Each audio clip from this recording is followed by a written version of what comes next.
the whole person. Apat po. Not just your head, but your heart and your hands as well. Well, as a proud graduate, I think DLSU continues to be one of the finest learning institutions in the country. I've seen the school evolve its curriculum over time to be more relevant to that of industry and what's happening today. Take, for instance, the whole digital revolution that's going on. I see the school as being in the forefront of that and adjusting its subject matter, a type of students, a type of professors that they bring in to adapt to these changing times. De La Salle University is the first university in the region to receive the ASEAN University Network Quality Mark. This quality mark certifies that De La Salle University is now a regional standard university. The university is equipped with cutting-edge facilities. The programs are designed so that they can be responsive to the needs of the industry as well as to the community.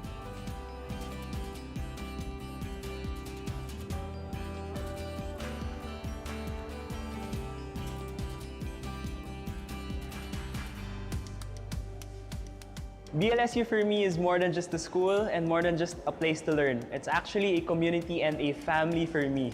It's really nice to be in a community where you can freely exchange your ideas with each other. And the university really supports you in the things that you love doing. DLSU inspires me to really excel and stand out in both my academics and in sports. For me, it is my home because it molded me to becoming who I am today. So my head says DLSU is the premier institution for Lasallian higher education in Asia. My heart says DLSU is the place that gave me all the chances to become a better person. Our professors don't just lecture us and then we sit in class, listen. I think it's more than that. We actually go out and research. We're asked to find practical applications. We're asked to write research papers on how the things that we're learning can actually help solve some of the most pertinent issues. When you do teaching and research at LaSalle, it's more than material values that matter. Virtues matter, ethics matter, integrity matters. DLSU culture is inclusive. Ang mga estudyante rito ay nagmula sa iba't ibang antas ng lipunan at may iba't ibang karanasan. Ngunit sa kabila nito, mararamdaman mo na bahagi ka ng isang komunidad. The biggest challenge that I faced was competing in the World Debate Championships in Turkey. We were able to really surmount the challenge was because the DLSU community was very supportive. As a student athlete representing DLSU in the UAP is always special for me. It feels special in a sense that as the whole Lasallian community, we commemorate one special achievement throughout the season. But I think that in LaSalle, there is a distinct debating culture, and that is basically winning with honor and making the game beautiful. Makikita ang katangiang ito sa lahat ng mga samahan sa DLSU, gaya ng sports at iba pang organisasyong pang-estudyante. DLSU culture strongly represents school spirit. I'm really proud to be part of the men's basketball team because I get to showcase my talents.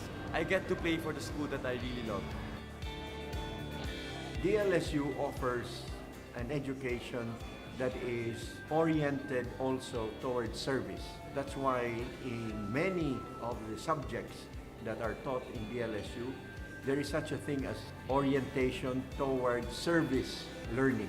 DLSU is committed to nurturing a community of caliber students and professionals who are not just competent in the field of academics and research, but also people who are morally upright. The Lasallian community, I'm sure as it is today, was a very, very solid one. It's a very social community. They already encouraged us to do a lot of civic work around the neighborhood. Sa pamamagitan ng iba't ibang mga scholarship at pinansyal na tulong, tunay na sinisikap ng DLSU na magbigay ng suporta, lalo na sa mga nangangailangan ng pangtustos sa pag-aaral. It's trying to replicate the outside world within the university that best prepares us for the outside world, with the guidance, of course, of our professors and the administration. So I think the future definitely begins in LaSalle. I believe that students who graduate from De La Salle University are well-rounded individuals. They know how to strive under pressure and they can still deliver the work that they need to do. Lasallians are globally competitive. Kayang umarap ng mga Lasalliano sa makabagong hamon ng lipunan at makisama sa iba't ibang uri ng tao para matugunan ang mga problema na hinaharap natin.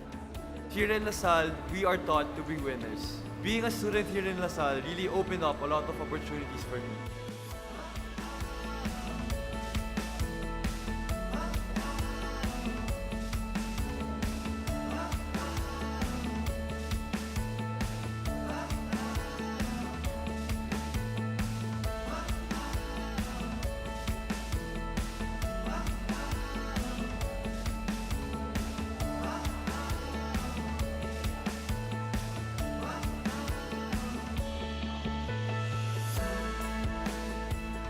I invite you to consider your future, but know that DLSU has been at the forefront of making sure that the best future of our student begins in our classrooms, in our laboratories, in our campus,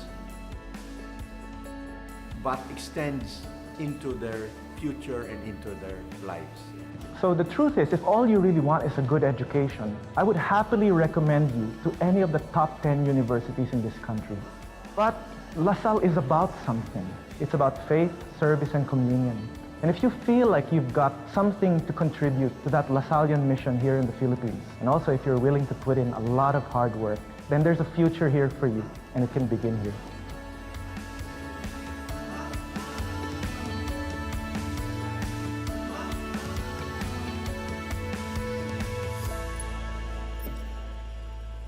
Hello again, everyone, and we are back in our last series of afternoon activities.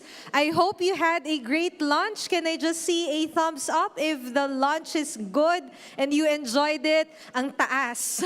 Very good. And I hope even our online participants, I hope that you were able to have a quick rest as we continue our afternoon session.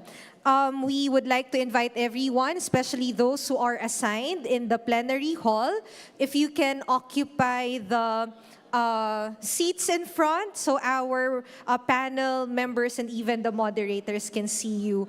And the other room for the concurrent session will be the conference room just beside this plenary hall. So at this point, kindly proceed to your assigned rooms for our concurrent session. I now give the floor to the moderator here at the plenary hall.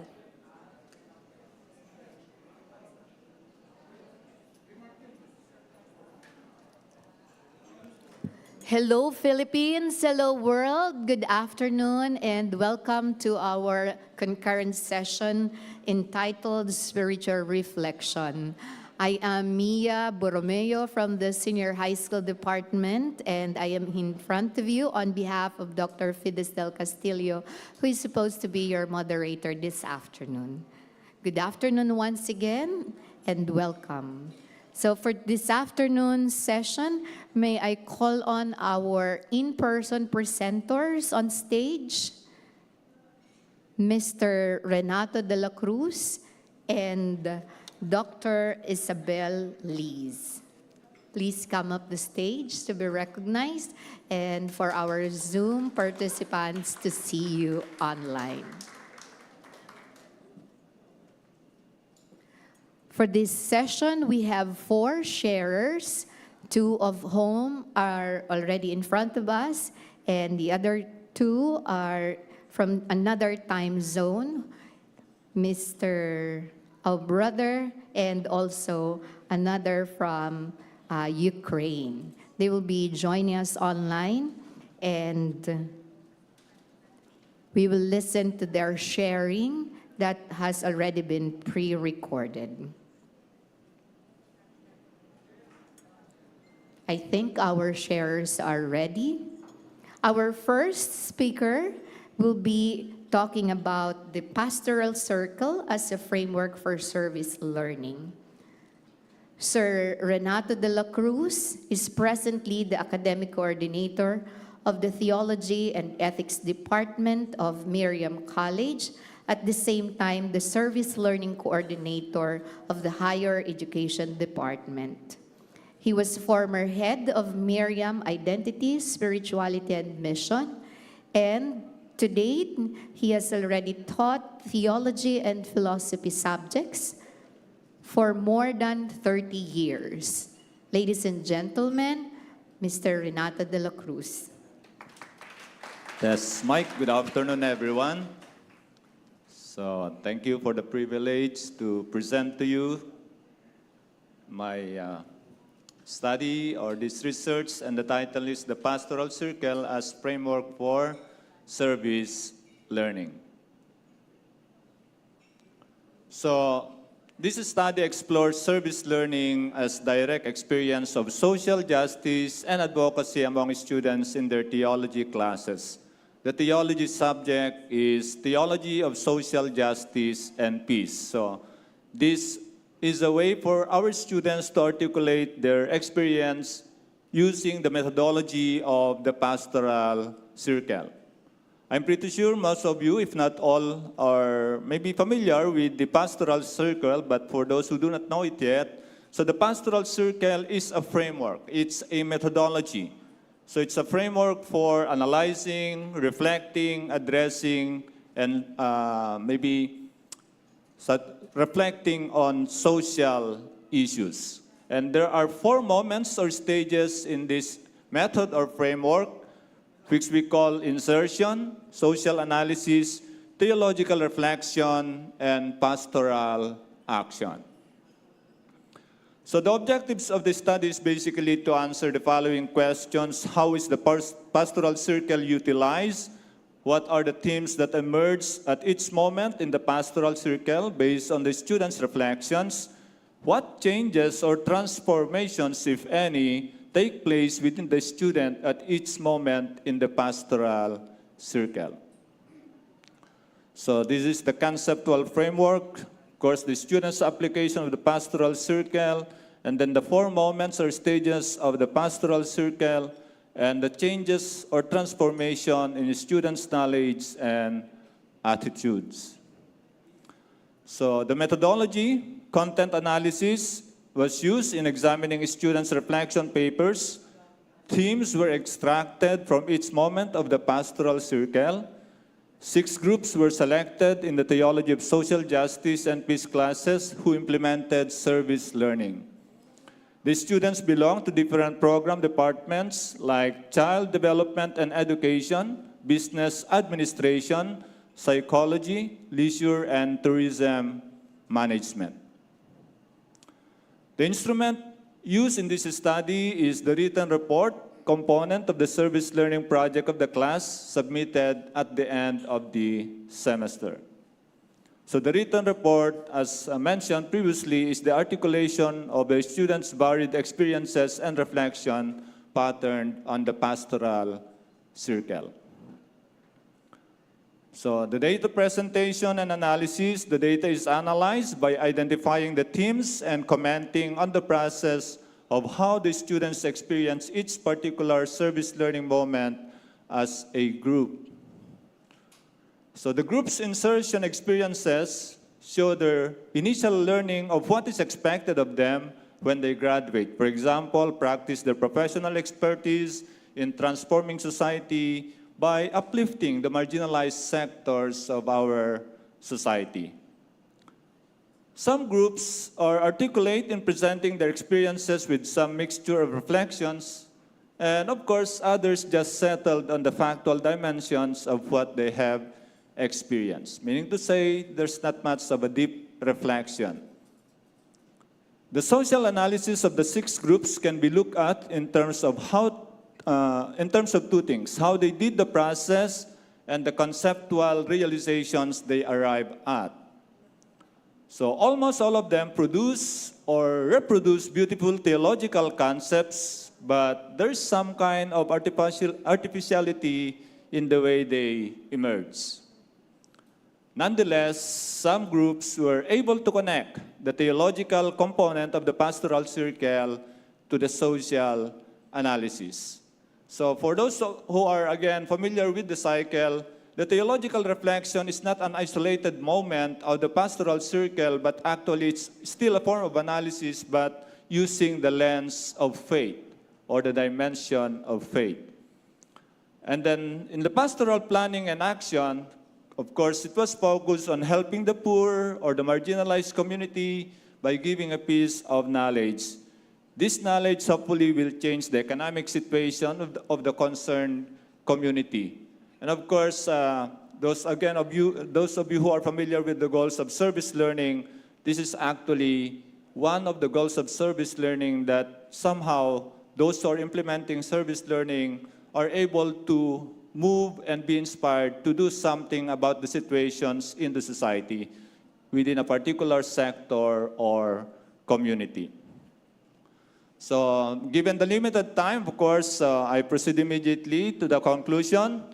So, in the paper or in the research, service learning is not just helping others, especially the less fortunate, but learning from them. Of course, that we achieve, the concept of service learning. So it is not the usual outreach, it is not the usual community engagement that the students do, but rather it was, again, for them an opportunity to learn. It is educationally fruitful since it raises social awareness and advocates social justice, and many of them, of course, most of them, made this reflection that service learning is a way to serve God. So through their service learning, students gained a deeper understanding of the situation of the poor, lack of quality education, and the complexity of poverty in our country. And of course, that's very familiar and that's very evident in the social analysis part of their reflections or using the methodology of the pastoral circle. So other themes that emerge, of course, commitment and social involvement are essential dimensions of faith. So again, commitment and social involvement are essential dimensions of faith, and that social responsibility is a Christian duty and likewise a consequence of discipleship. So they are able to see the, the connection, the relevance of what they are doing or what they have done in their service learning using the lens of faith. So there is a change among the students at the cognitive level and the way they try to grapple with the experience or experiences they had. They did what they could do to articulate what is expected of them using the framework of the pastoral circle. Of course, we also call it the pastoral cycle or the pastoral spiral. So some recommendations. The use of the pastoral circle as a framework for service learning should be integrated in all subjects or with all subjects areas, since the method is an effective way to our identity as a Catholic school. And then students need to be immersed in different groups, institutions, and organizations for them to be fully aware of the different social situations and, of course, to be able to advance some, important advocacy or advocacies. And the pastoral circle, likewise, can be institutionalized since it offers a holistic form of engaging students in the reflection process of their service learning experiences. So from insertion to social analysis to theological reflection and pastoral action. So again, they are not simply doing social analysis, but of course, the most important part, not just analysis and reflection, is the pastoral action part. So that's all, my friends, service learning colleagues, and thank you for listening, for pretending you were listening, and for not listening at all. That's my joke for this afternoon. Thank you very much, Sir De La Cruz, for that presentation on the pastoral circle as a framework for service learning and as experience in Miriam College. We now proceed to our second sharer, who will be sharing on the theology of this art, service learning experience. Our speaker is Dr. Yulia Bentoniv from the Ukrainian Catholic University in Ukraine. She will be presenting her paper virtually, but we will wait for her to be present during the Q&A. At the moment, we will be listening to her pre-recorded sharing. She is a lecturer of the Department of Pastoral Theology and the project manager in the field of service learning methodology. Her research interests include phenomenology of experience, theological anthropology, and service learning methodology. Ladies and gentlemen, Dr. Julia Bentonive.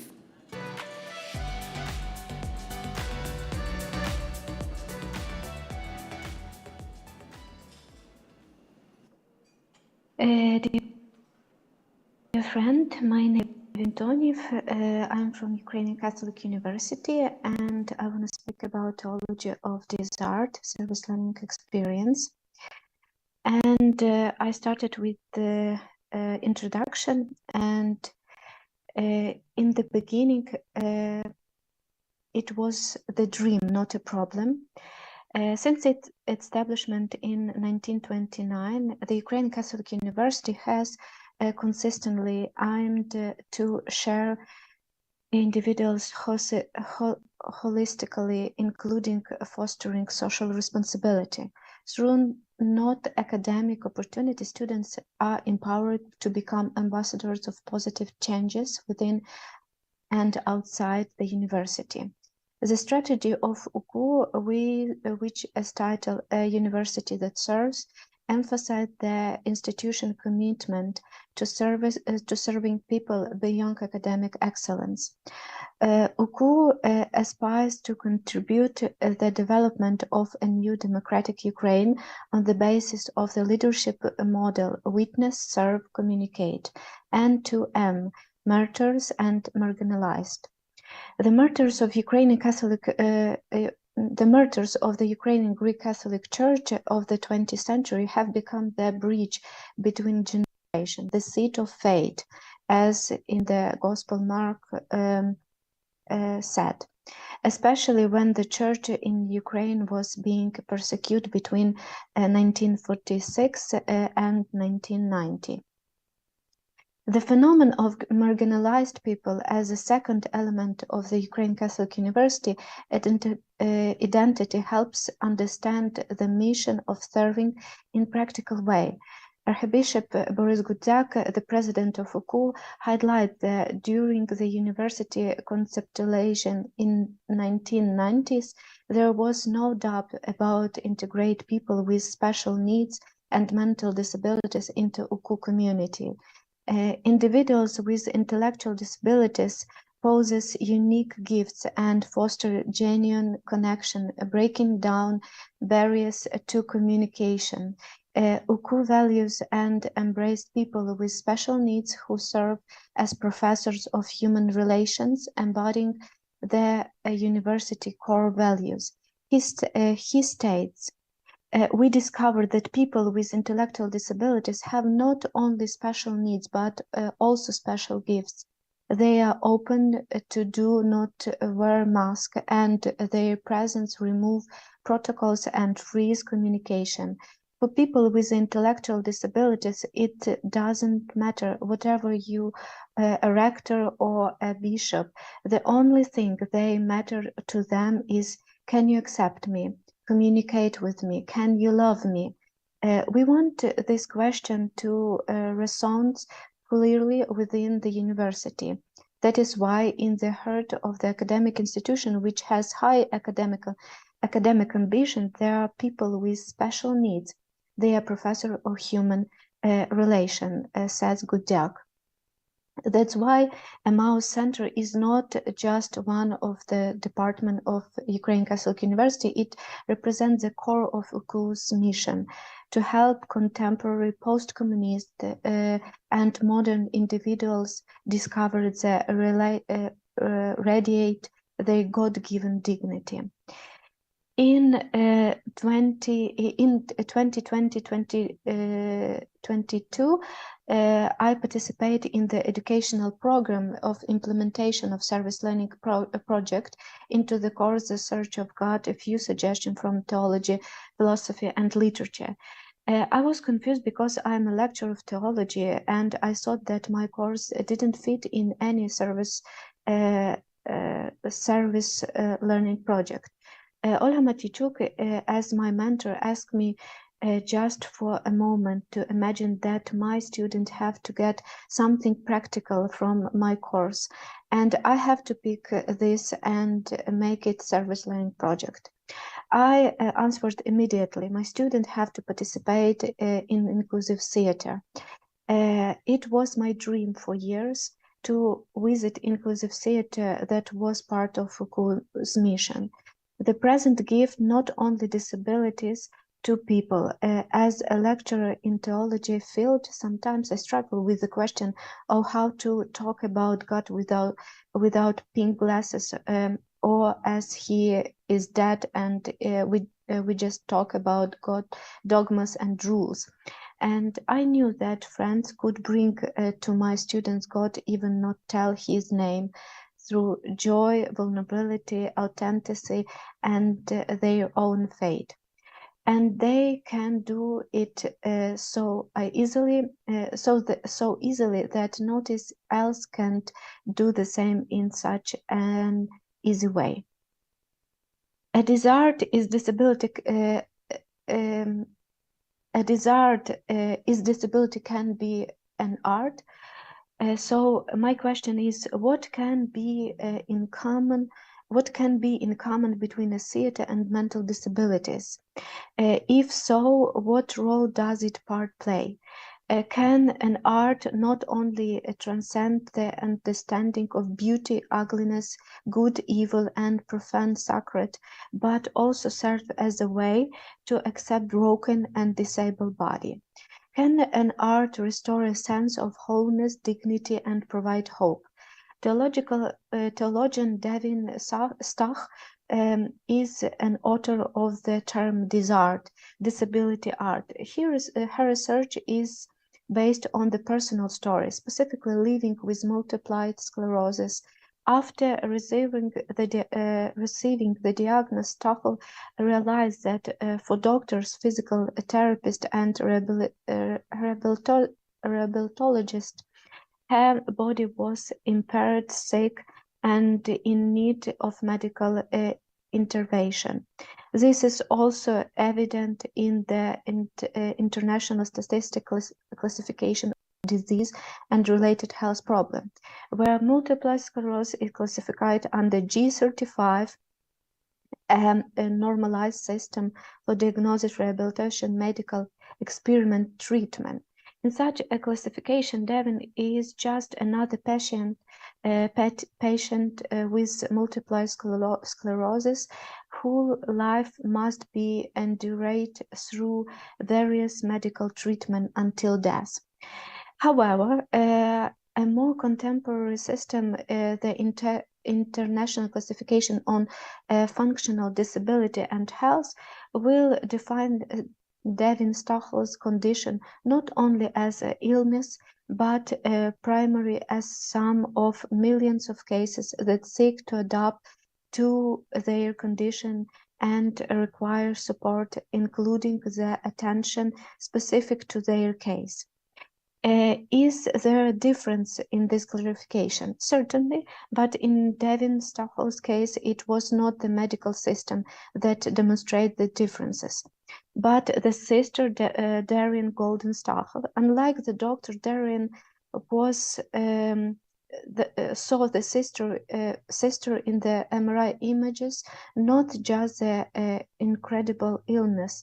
As an artist, Dorian went beyond the conventional interpretation of the disease and managed to glorify that would have been desirable and worthless.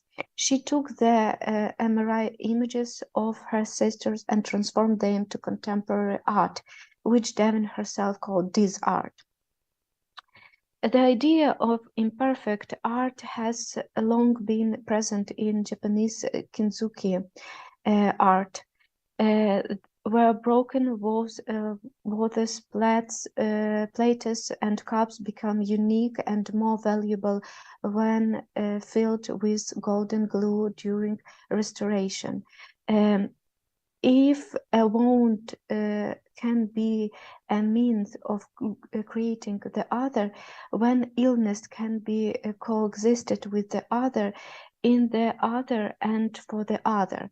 This is partially what they call the create humans as the image and likeness of the God testifies to, as it the parts of humans and discovered themselves. The art of creation is not a completed gesture, but the journey that a person in the disabled body is on the journey to understand themselves.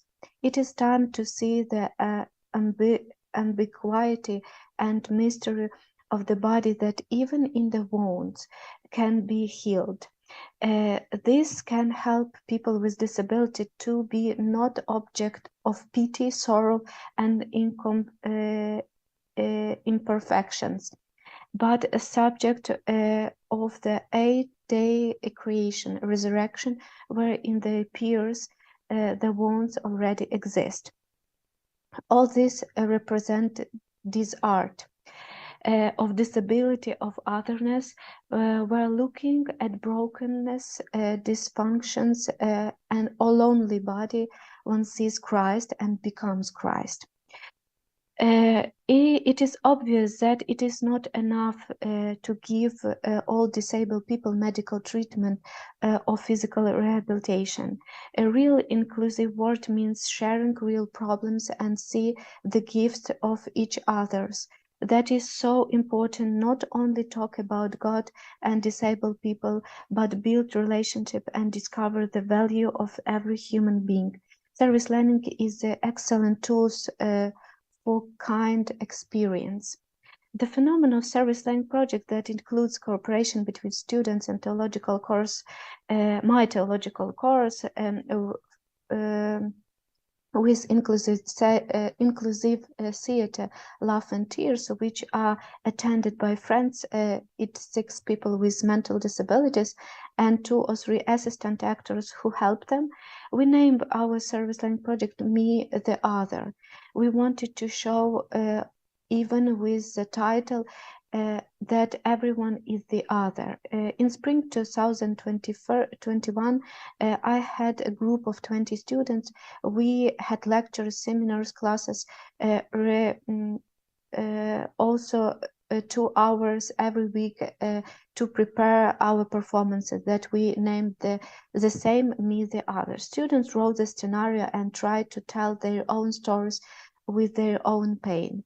Other, you so afraid be lonely, as you were your entire life. You are afraid to die. You are afraid to resurrect. Other is everywhere, they wrote. The best student had scared of rejection because they are imperfect. In the second time, in autumn 2022, I had a group of 21 students. We named our performance Our Days. Students again wrote scenario and tried to tell their own stories about the past. And again, I saw the best student was scared because they are imperfect. But in the future, they wrote down, do you hear the birds singing? Let's take them into the future. Do you hear the sea? Let's take it too. Do you heard a laugh of children? Let's take joy with us. Let's Ukrainian Catholic University take with us. That means that somehow they found a way how to deal with their brokenness. They found the opportunity to face it and transform it into a space of hope. Christ did it in presenting his impaired hands and feet to their startled friends. The resurrected Jesus is revealed as disabled God. Eventually, we all figure out that we are all disabled.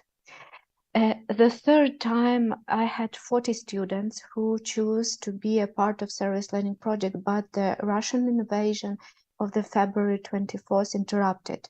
Some actors be forced to move to another country. Some become soldiers and defend Ukraine on the front line. I hope one day we will back and we will make one more performance. Instead of conclusion, this is my gift from the service learning project. I can if you help me. In the realm of service learning, it became evident that we all require support, professors, students, and people with disabilities alike. I'm immensely grateful for the varying support I received from my university. Engaging in service learning project alongside friends means participating in a transformation. People with or without disabilities deserve to be cherished for who they are, embraced without a reservation, and provide opportunities to showcase their unique gifts and share their talents. Our purpose has to be just help them. I need the other and the other needs me.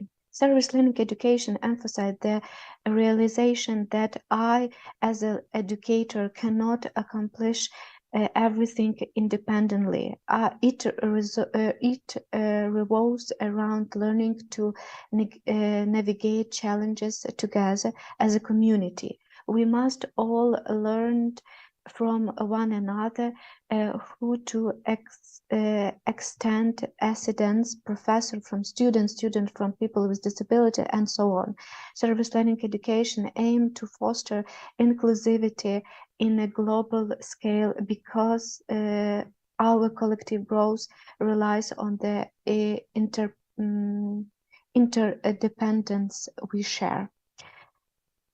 I can if you will be next to me where I am now. Occasionally, students became fixed on success, striving to excel, pushing themselves to learn more, neglecting to prioritize self-compassion. In the process, they may forget to embrace imperfections and overlook the invisible gift they receive: hope, forgiveness, and self-acceptance. We all bear the responsibility of cultivating a better world, and service learning education serves as invaluable tools in these endeavors. The war in Ukraine has underscored the substantial work that lies ahead. We are filled this fear, and we carry wounds. We require one another not merely to survive, but to live with dignity. Thank you for your attention.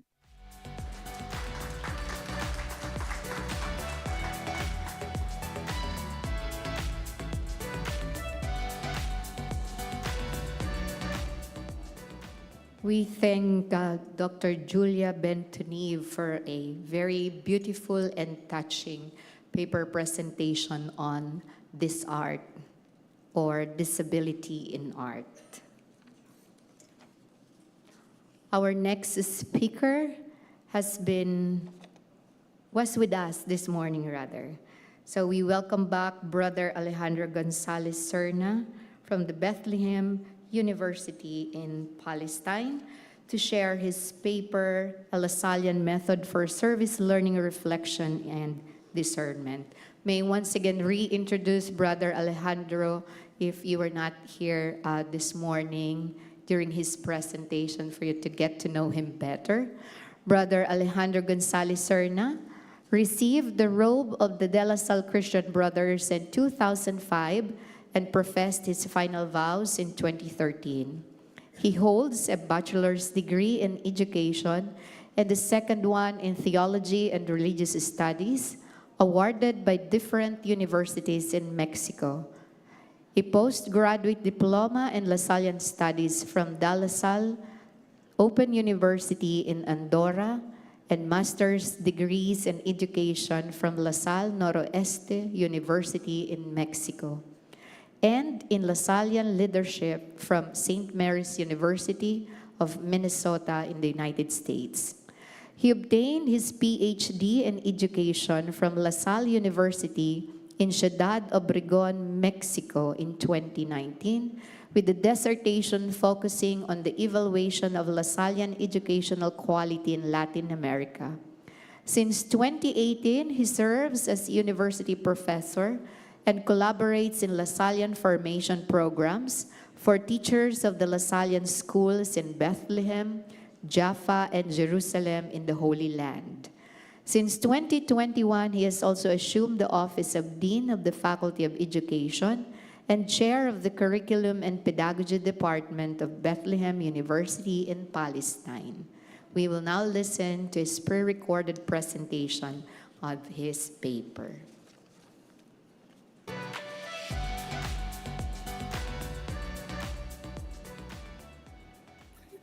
Greetings to everyone in Manila. This is Brother Alejandro Gonzalez from Bethlehem in Palestine. I'm very happy to be able to be a part of this global symposium, even if it is in an online platform. It was my wish to be with you face to face, but as I'm sure you understand, this is not the time to leave our land. This is the time to stay alongside the people who are going through such difficult times. So thank you everyone also for your prayers and for your advocacy and action in favor of peace and justice and in favor of all peoples who are oppressed and who are undergoing such difficult circumstances. Today I want to share with you a treasure I found, I think, in the Lasallian tradition that could be of great benefit for service learning. So, holding that in mind, allow me to present my screen.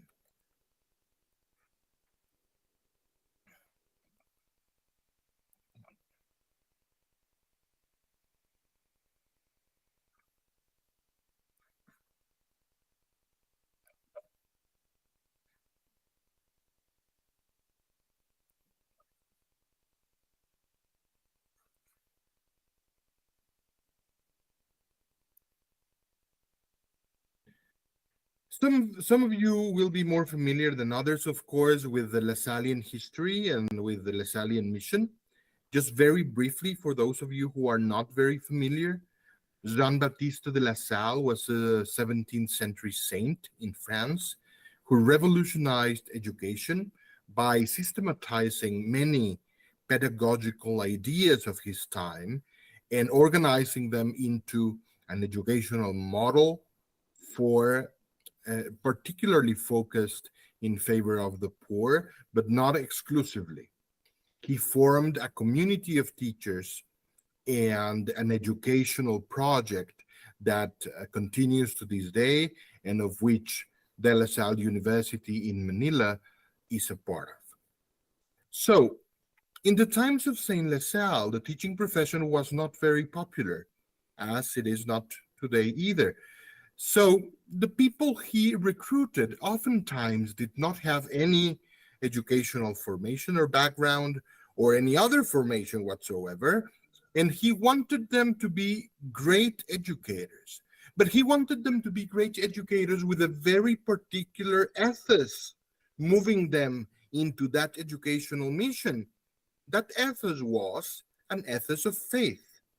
He wanted them to understand education as a God-given calling and mission.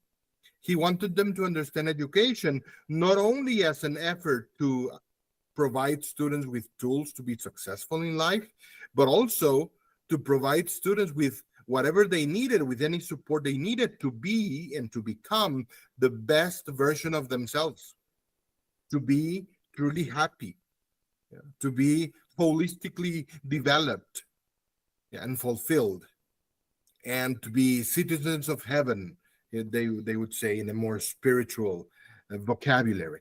So he developed a method to teach people how to be prayerful, how to be what he called interior people, which is quite a challenge. It was back then and it is today. So this method that he developed, he called the method of interior prayer.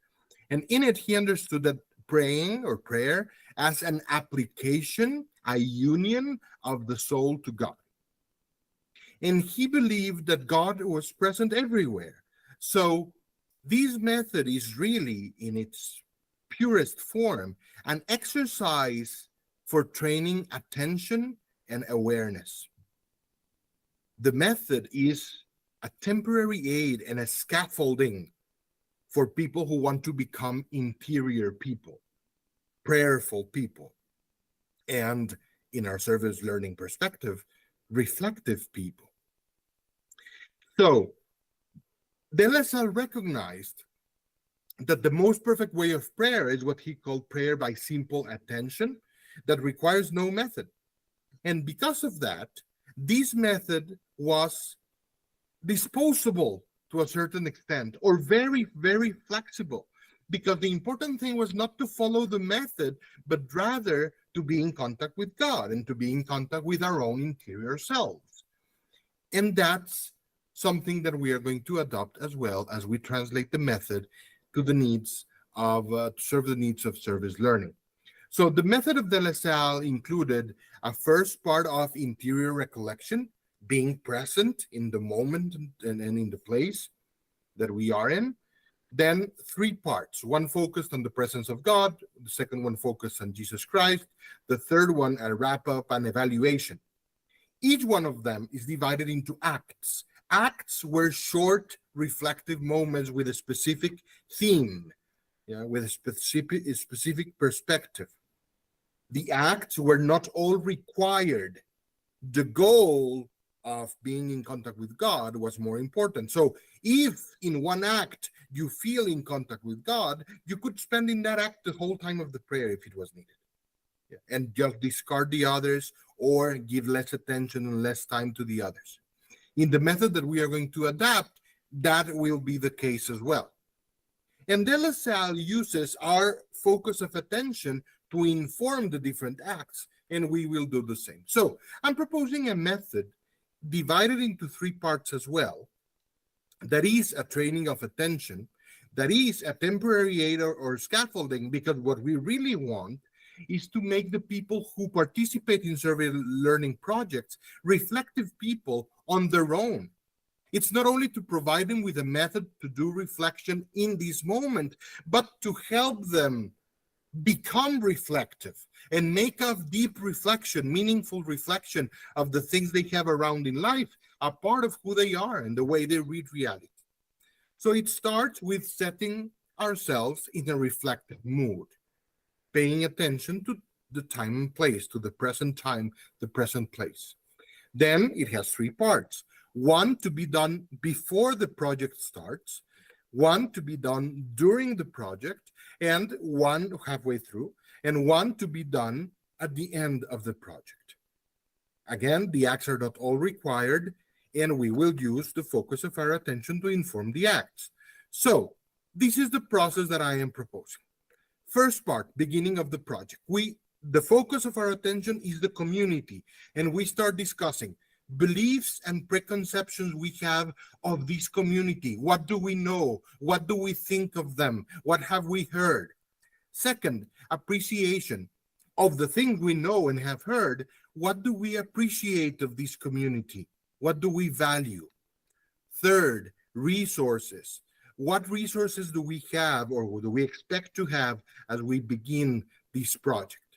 Then we shift the focus of our attention to look at ourselves as individuals and as a team doing service learning. And we discuss limitations before starting the project, which limitations I see, questions, what doubts I have, what information I would like to have and I don't have yet, and social contribution. What is it that we want to do with this service at the end of the day? What do we want to contribute to this community? Then we change the focus of attention again to include both the community and ourselves, individually and as a team, and we do prospective. What do we think this project can be the beginning of for the future? But we do this not only as external actors, but trying to put ourselves in an empathetic mood, in an empathetic symphony with the people there. Then we discuss collaboration. How can we do this project in a way that is not external people doing nice things here, but in a way that is a collaboration with people, that we're together with people. And then inspiration. What do I think this project might bring for the future, for me as a person, for us as a team, or for this community? And or, I would say, for this community. That would be before the project starts. Then we go back and second part, midway through the project, we again recover beliefs, but then we add facts. Yeah, what we believed and what we have now experienced as facts here. We do again appreciation. We think about resources that we have actually found and which we didn't. We talk about our limitations, how they have played a role in the project. Questions we have, some that we answered, some that we still have, some others that have arisen on the way. And finally, an exercise, sorry, not finally, but an exercise of empathy. How is the people feeling now that I'm working with them, alongside them? How is the people feeling, and how can I share in those feelings and that experience? Then we go to collaboration. How can we increase collaboration? It's already happening, I hope, but how can we increase it, potentiate it? How do we enhance the project, make it better? What changes can we make? And finally, what have I and have we learned? And how do we project these into the future? Then at the end of the project, the third part of the method would be repeating the acts of the second part, just to see how things have changed from midway through the project to now, then doing a revision, an evaluation of the project, and sharing what we feel thankful for about what has happened during this experience. Establishing commitments for ourselves, for us as a group, and for the community and with the community, and sharing some final inspirations. How do we project this onto the future for ourselves, for the group, and for the community? That's the idea. I am speaking very fast, and I'm sorry about that. When I shared this topic with the people of the symposium, they had some concerns that I want to address here. So there is no need for training or even familiarity with the method of prayer for people who want to use this method. They are completely independent. Knowing the principles of the method and the context of the method is advisable, but not required. Journaling or reflection cards in preparation of the reflective sessions or as evidence of what was shared in them are also advisable. Just don't miss the opportunity to directly share. These are sessions, these 3 moments are sessions in which the service learning teams or community gathers and share. Evaluation of the method needs to be considered, of course, from an individualized phenomenological approach, although the impacts will certainly reach other elements. So each one of the service learning projects is different, has different characteristics, and so the method is going to take place in different ways, adapted to each one of the projects. So you can read, of course, the explanation of the method of interior prayer of Saint LaSalle to get some context. And then I've written an article that will be published by Uniservitate explaining in more detail how that method can be translated and adapted for the use of service learning. So I hope that this has been illuminating. I apologize. I know it's been too fast and probably not as clear as it should be, but at least I want you to have this as an idea and something to explore in the future. If you're interested, please do not hesitate to contact me, and I'll be happy to give you more information or to accompany you as you try to use this process. Thank you very much. Leave Jesus in our hearts.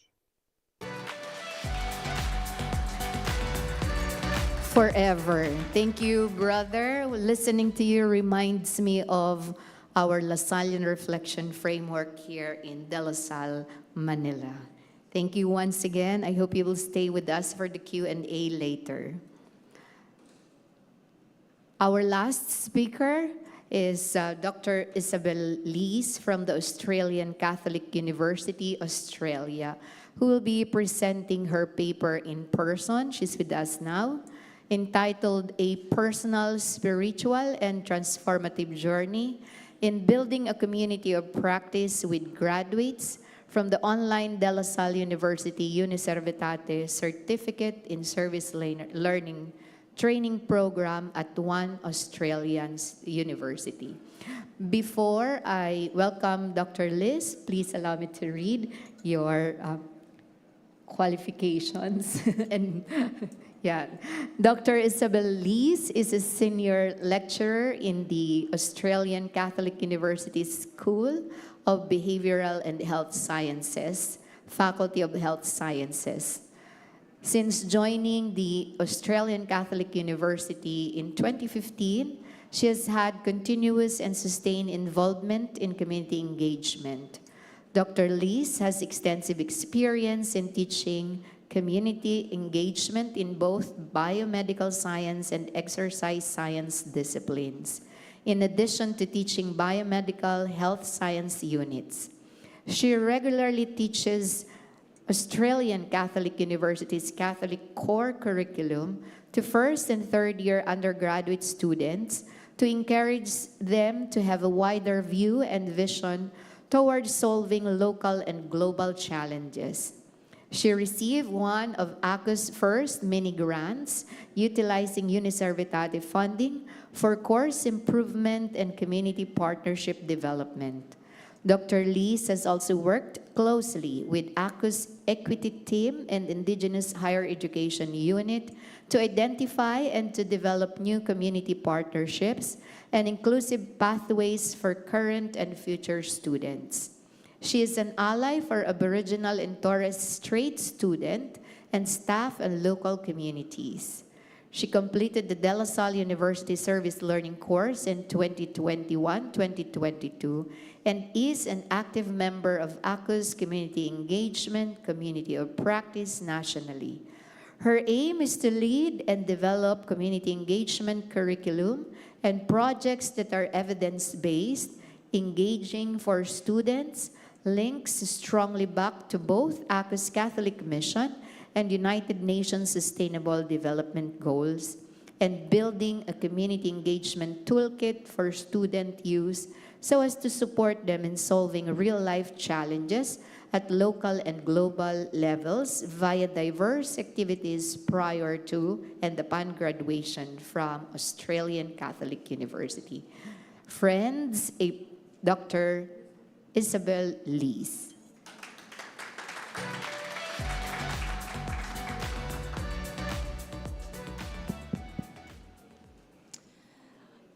Good afternoon, good morning, good evening, everyone, and thank you for your interest and for attending this session. Before I start, I'd like to thank the organizers of the conference for the acceptance of the paper, review of the paper, and also the opportunity to present here in Manila, my first trip to Manila. Mabuhay to everyone. So, as you can see, the title has changed. According to reviewers' guideline, we've made it a bit shorter. That was quite a mouthful, the original title. So basically, I completed the service learning program that was developed here at De La Salle and was based on Uniservitate principles. I did that between the years of 2021 and 2022. There were 10 participants, and the story I'm going to tell you today is my own story. So the other participants will get a chance, their stories will be collected, and that's further down the track that will provide you with some information. Why is this important? I guess I've been doing some thinking as all the other presenters have presented, and I'm the last one. As people reminded me, we did the how we do service learning, and then we did the why we did service learning. And in, I think, Dr. Mercy's session, it was more about the educators. It's very important as the educators, how are we going to lead this shift and the move to this new way of service learning. And as such, I guess, as an academic, we need to continue to learn as well, and we need to journey with them, and we need to share and be a role model. If we don't do service learning, or if we're not qualified perhaps in service learning and don't have experiences in it, how are we then able to share that with them and to encourage them? So I guess I serve through modeling, and through my own active participation and sharing that passion and that energy with all my students. Anyway, a bit of a background as to, why the course and the importance of that. As an academic, we usually have a master's, a PhD. We are very, very trained in our specific areas, in health sciences, in medicine, in whatever the field is. But with service learning, not always do we have a formal bachelor's per se in service learning and so forth. And in Australia, in order to become an academic and work at the universities, we had to satisfy certain regulations as per our Australian Board of Standards. In short form, it's called TEQSA, Australian Tertiary Education Quality Standards Agency.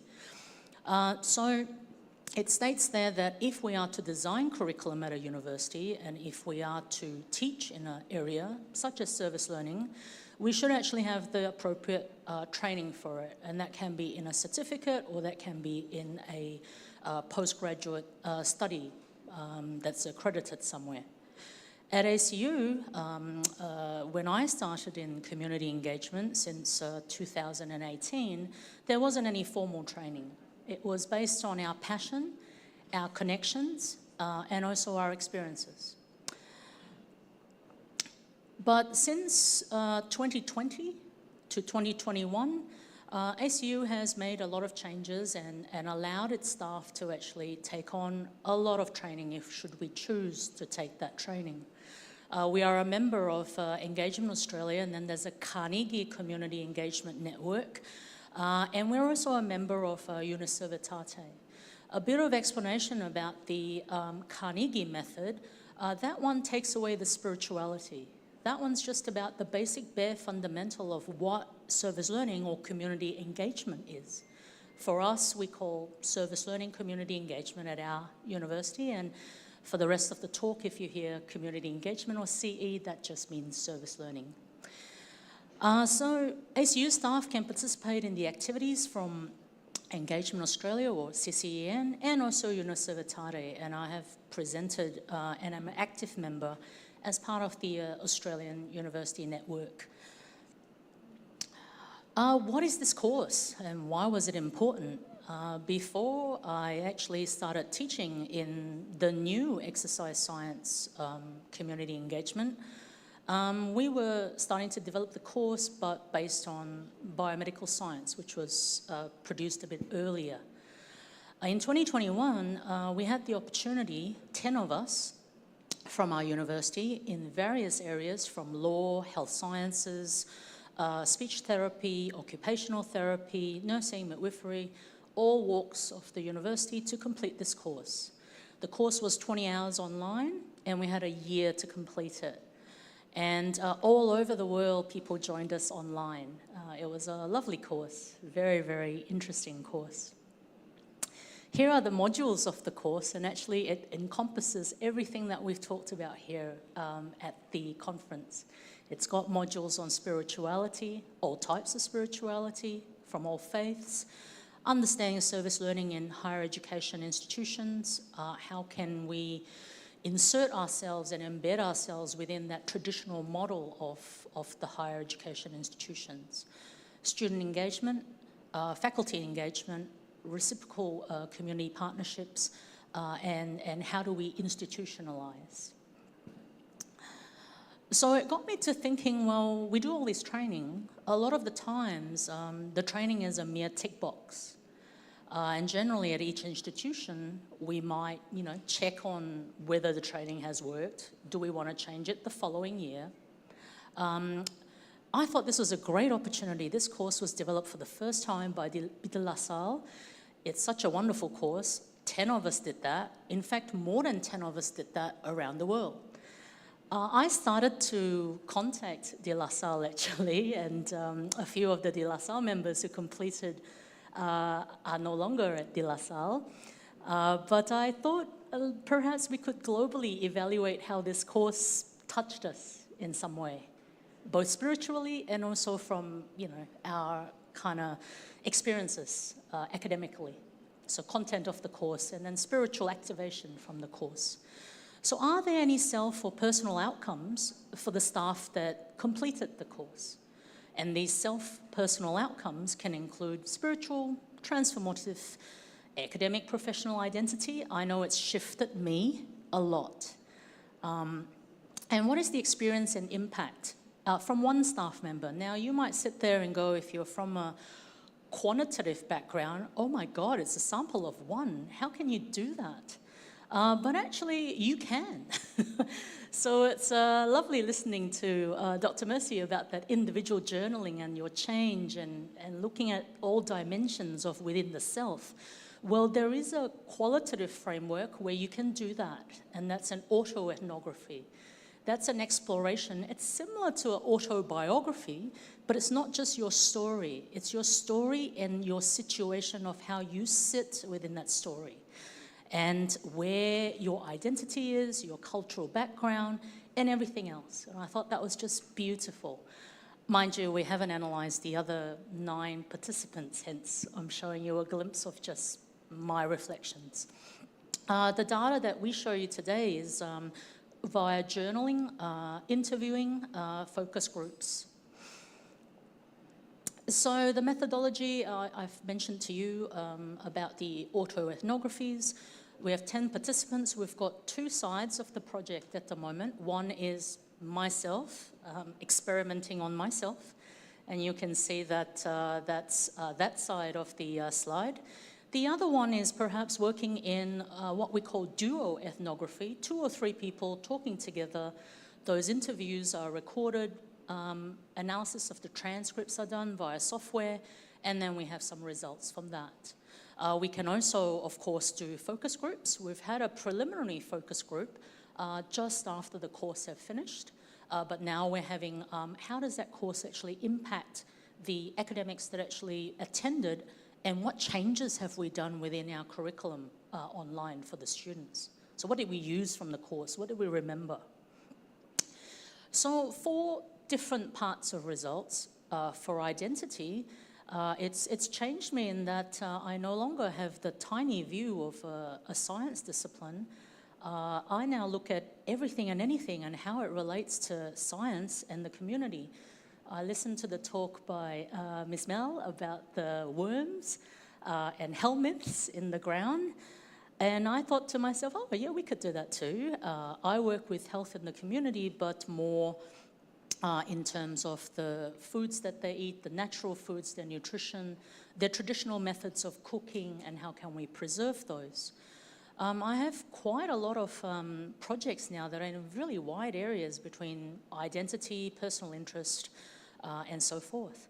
Having the course does give you that confidence and that expertise, and in today's world, the important part is the evidence-based practice. You can do all that you do, but if you don't have the publications or the grants or the track record behind it, in universities, that's what they value. So you can create a lot of impact, and spiritually, but at the end of the day, we are also quantified by what we do.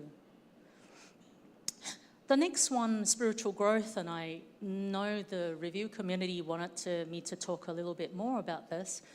It was a strange thing that you could call it receiving a calling. There were expressions of interest from the course, and so I expressed my interest, and I was one of the successful people. And since then, it's just been a one-way traffic. In fact, I have to choose which traffic, a real big flow or tsunami towards community engagement. Everything feels right. I didn't know I'd come to Manila. It happened literally, I think, 1 or 2 weeks before. Can you fly? Yeah, sure. Is your passport up to date? Yeah, sure. Do you have something to present? Yeah, I'll make it. Yeah, I can. It's everything as if, yeah, it's from hand of God. It's very, very, you cannot explain some of the things. So I also find that, and I don't know if this was Dr. Mercy's presentation or someone else who talked about that energy within you and that snowballing. And each time when I do community engagement and with my colleagues who completed the course, that energy just burns even brighter. And that sharing of it in a community burns even brighter. Which leads me to the transformation of oneself, moving on, applying for grants, being successful in grants, helping communities write their grants at the moment. And actually that's an avenue that people don't remember, that it actually costs money for people to have grant writers. I don't know how it works elsewhere. But in Australia, to write your grants, you sometimes have to hire what we call grant writers, and they tailor the grant application to your funding, strategies and priorities. As academics, we can actually assist the community with that. I just got an email this morning from a collaborator, and he said, "This is what I want. Assist me. Let's go back and talk. Can you make it the language that the officials can understand?" And I said, yeah, sure, we'll talk about that when we get back. So I was very successful in attaining the Stakeholder Engagement Scholarship Unit project, working with that. Dr. Pink talked about that earlier. So we have a different department within our SL or community engagement where stakeholders, not-for-profits, NGOs, they can apply to actually work on a research project with us. And so I was successful because of my vast experiences in health and also in community engagement to be now part of that project. And I'm working with, I think it's West Papua New Guinea. And it's so interesting to see how community engagement can translate to more than just perhaps publication in government articles or government policy documents, but we're actually also turning that into academic publications, such as a systematic literature review around health and nutrition for pregnancy in women in that area. I work with a diverse group of students. I warmly invite students to co-collaborate and co-write the curriculum and also design case studies. And right now the focus is actually on online case studies and online participation with stakeholders and students. In terms of leadership, I was so touched by the course, and a lot of us has so much to talk about the course. I ended up developing a community of practice, so it might be known as a working group to some. And we regularly have meetings, of which we've talked about the abstract for this paper.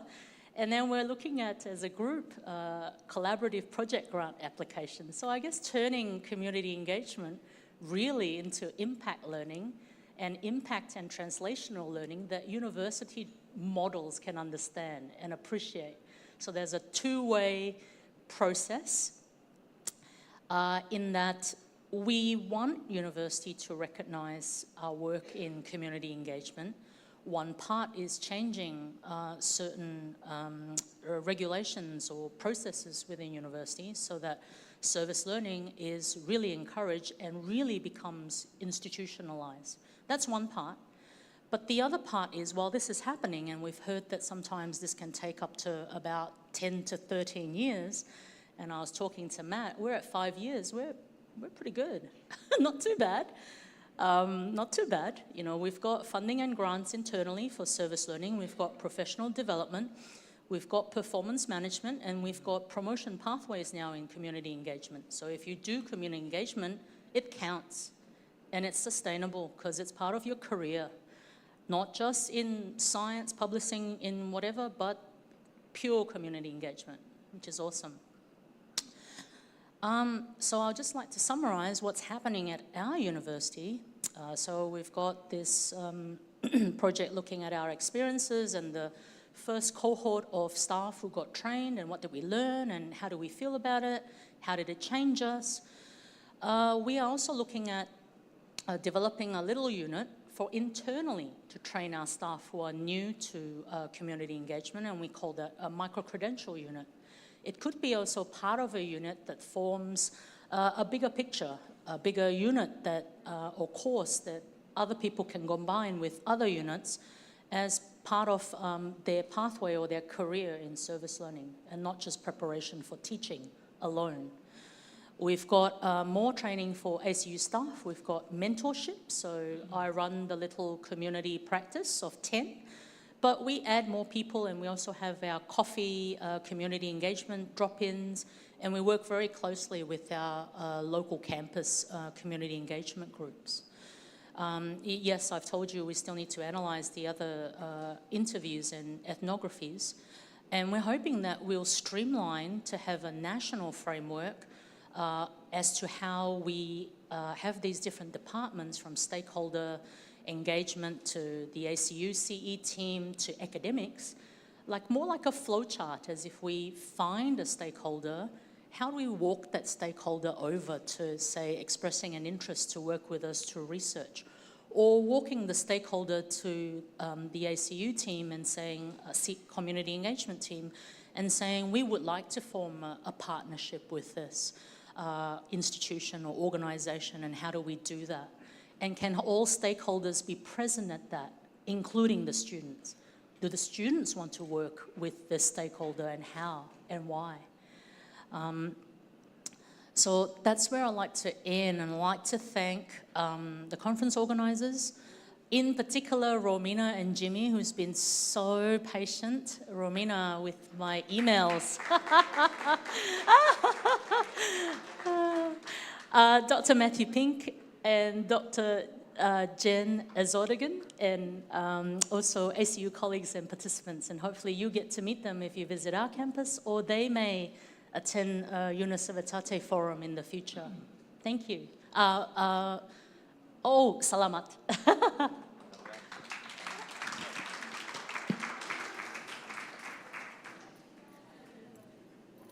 Thank you very much, Dr. Liz. I'd like to say that my coordinator and another colleague from our area actually presented the paper you organized together with at ICU, Chicago, Illinois. Yes, but we presented our paper virtually. Yes, ma'am. We're privileged to have you here in the Philippines. Thank you to our panelists. We now open this podium and this conversation to queries from our audience here in the plenary session hall and from our friends watching at Zoom.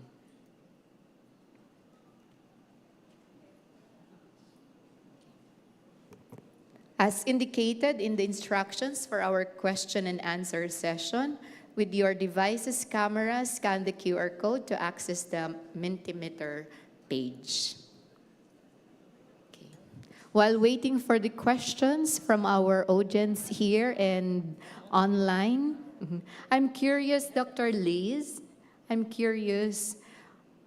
Number one, I am flattered at your efforts of designing a curriculum for community engagement, specifically service learning.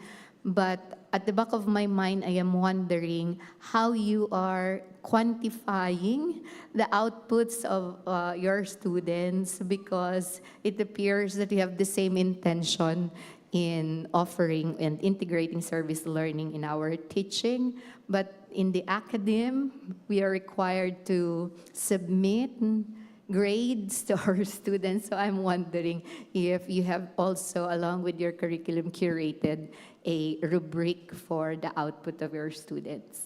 Yeah, we have, at the moment, we're in the process of streamlining so that we all have perhaps the same rubric. But I have, I'm working with 2 different rubrics at the moment, one for exercise science and the other one for biomedical science. But the rubric, the similarities are or the commonalities are the common good and spirituality. So that's in there as a tick, and we kind of guide the students as to what within spirituality we wish them to cover. So a prerequisite for the course is actually core curriculum or Catholic social thought first year. So I have 2 rubrics for that. In order to, how do we survey or how do we know the students have benefited from, I guess, my learning, I actually, in some ways, tag how the content was derived from the DLSU course, and I insert it in certain modules within my course. And when we survey the students, we're allowed to add 1 extra question. And so each time I've asked a different question. This year in your course, what stood out within the online modules? What touched you? Which was useful for you, for your career or for this course? And so I collect that data as I move along year by year. We're up to only our 3rd year in exercise science, so it's a bit new. But I can collect their feedback, their open comments, and see if all the students preferred a particular module. Like, is it spirituality? Is it, personal growth or leadership or whatever it might be? I can insert that. It's kind of hard. I guess I don't want to do that as well. I don't want them to dissect it like a physician or a doctor. Sometimes these things that we talked about, they're all encompassing.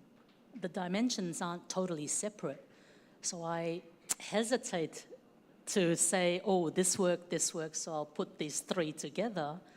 But what if for someone else, those 3 don't work? Because we're all individuals. I know we try to treat them all as the same. That's why it was interesting to, rather than analyze, and we will, the 10 participants, what did they individually change as well?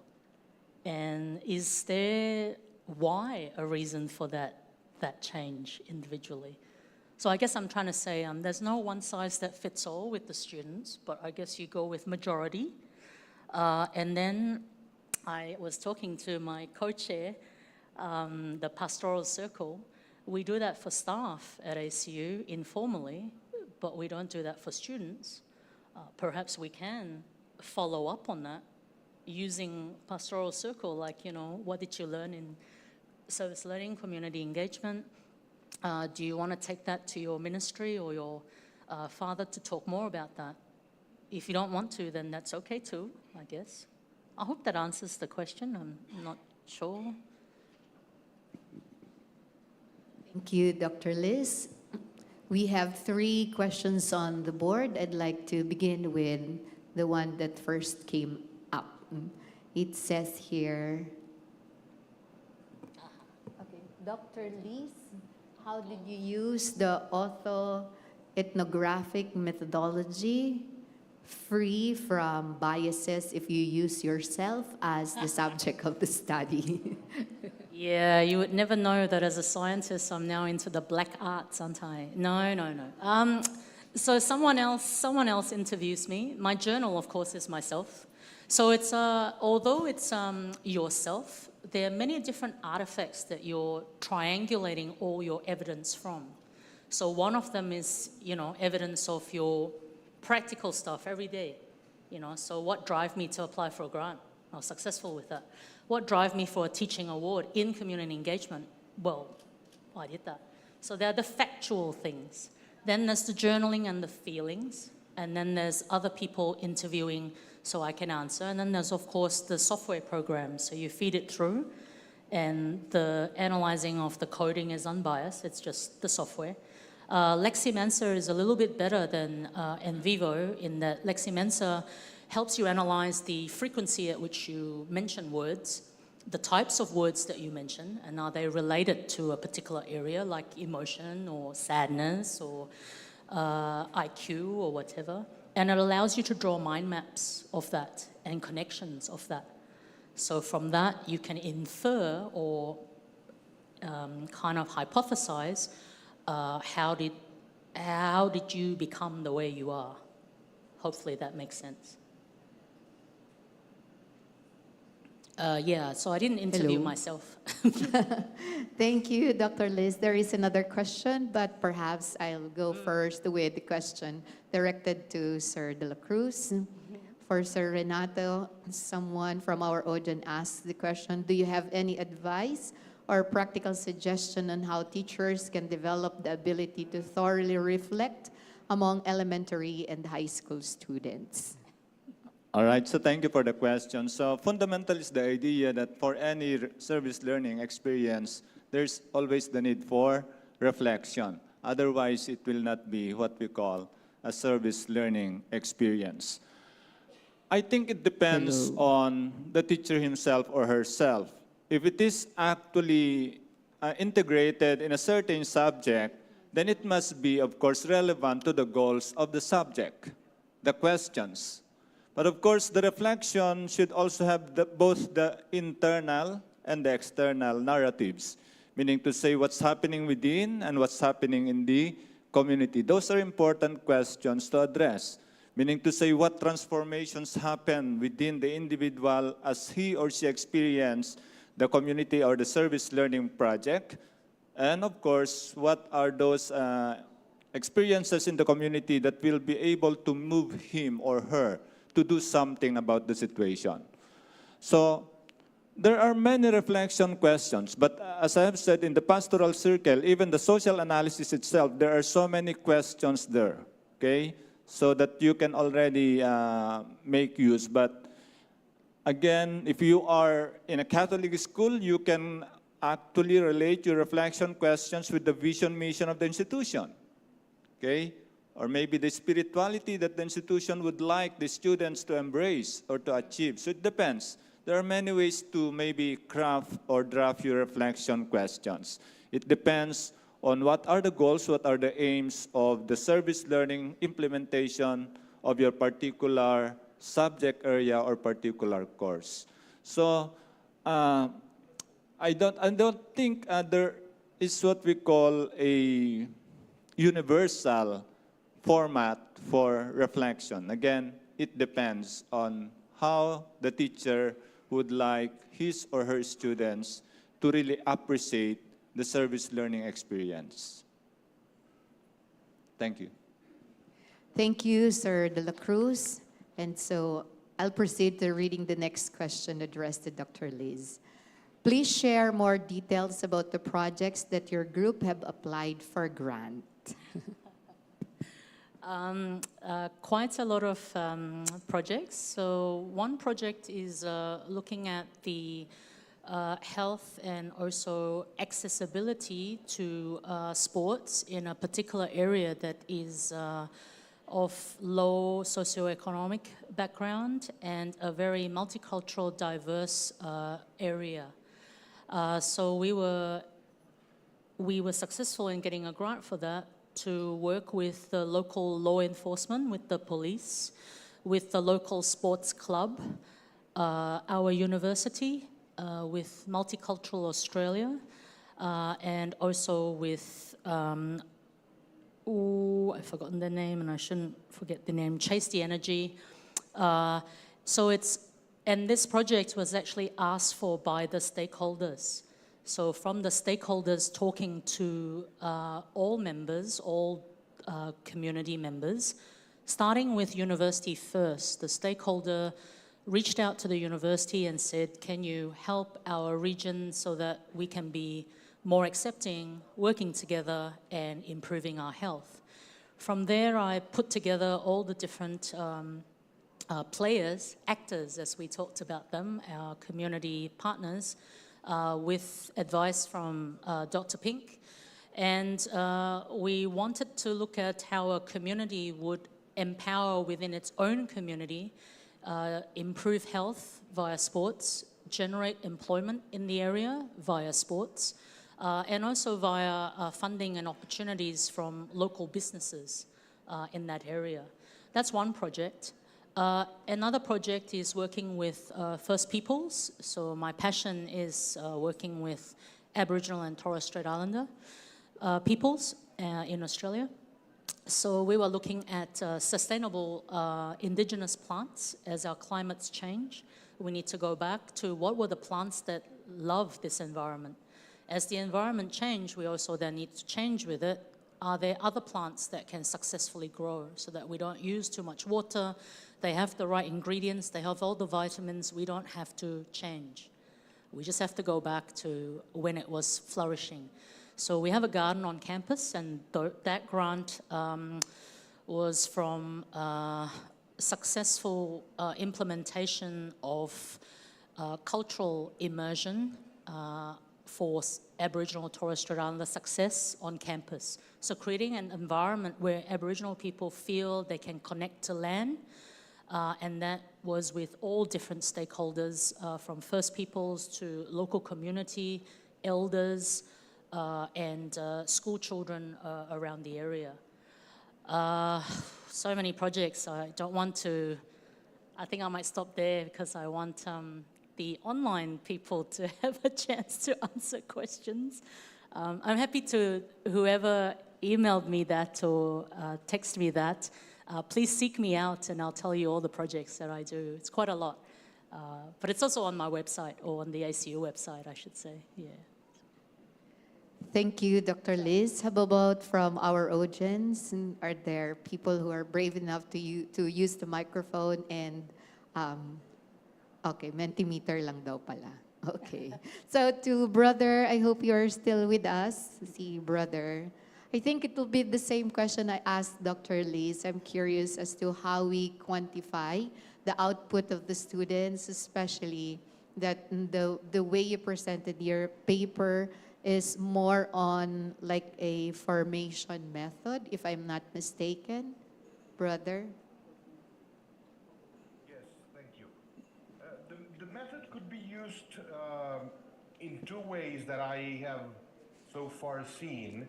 One of them could be in a service learning project to lead the reflection in those three different moments: pre-intervention, during the intervention, and post-intervention.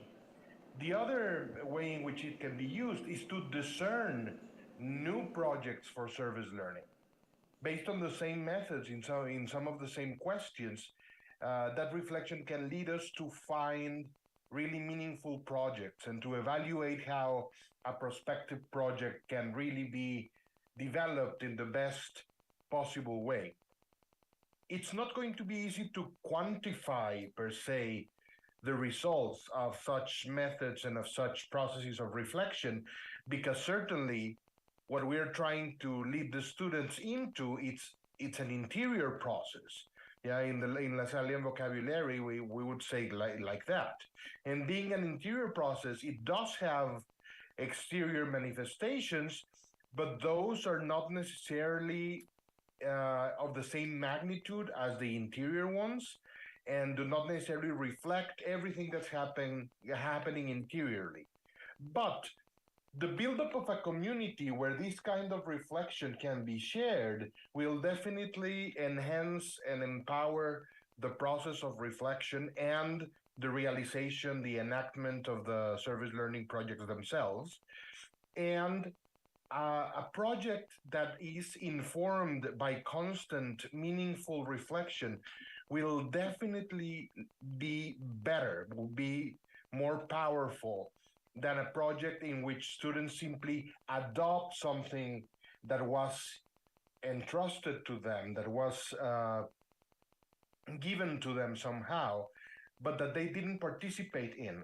So part of this process, what it really does is making the projects actually really belong to our students, giving our students the opportunity to embrace the project, to feel it their own, and from their own experience and perspectives and relationship and dialogue with the people, inform the project itself and transform the project itself and what it leads to. So in that way, the results of the project, I believe, will be better attained, enhanced by this process, and also some unexpected results might appear, but they're going to be results that the students wanted, that the students created or produced within the project, even if they weren't foreseen since the design stage of the project. So I think it can be useful in that way, and it can help us improve what we're doing in terms of service learning, not only in quantifiable, physical, material world changing ways, but also and particularly in the experience of everyone involved.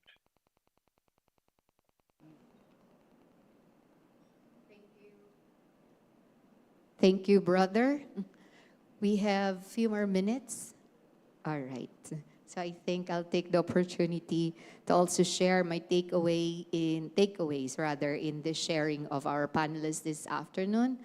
I learned that integrating service learning, I believe, necessitates following a framework so as we will not get lost along the way. And I also learned that service learning is our way of accompanying our students to become citizens of the world. And we in the academe should not stop from just providing them with inputs, but to accompany them to discover skills that they can use in the practice of their profession and in the future. And with that, I'd like to thank our panelists for sharing your experience and the way you integrate service learning in your own particular context and in your own particular field and community. We are truly grateful to hear and listen to your sharing. And on that note, I am signing off as your moderator. Thank you very much for being with us this afternoon.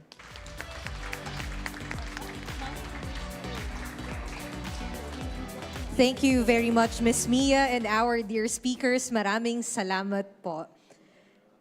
At this point, I believe you're now familiar with the drill. Every time I'm here on the podium, it's either I will be announcing the start of the break or end of the break. True to my role, I would like to announce that we are going to have a coffee break from 4 to 4:30 p.m. When we return, we will have our closing ceremony. Enjoy your coffee break. Thank you.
Okay lang, okay lang. Ay.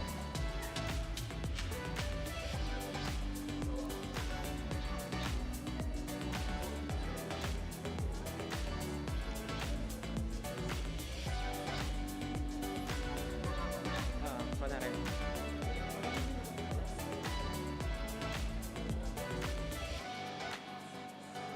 Halatang. Halatang script.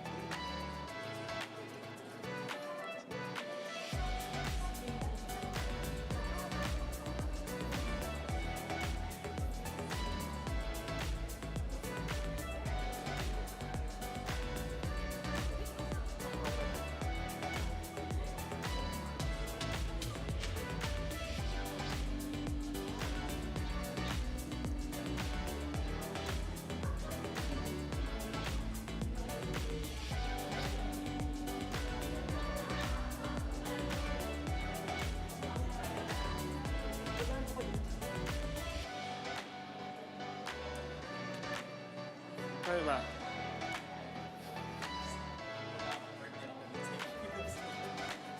Hindi ko po. Ano?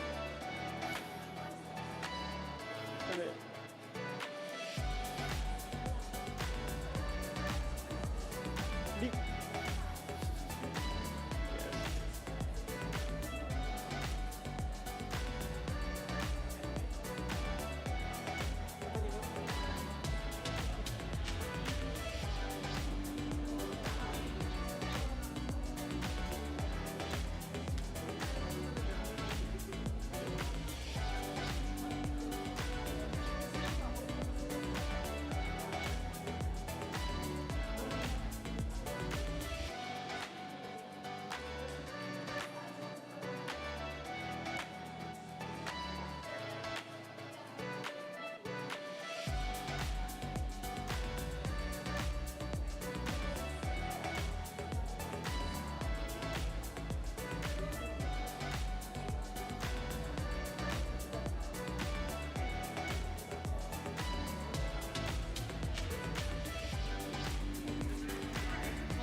Dear participants, everyone, may we request everyone to be seated and return to your seats at the plenary hall as we are to begin with our closing ceremony.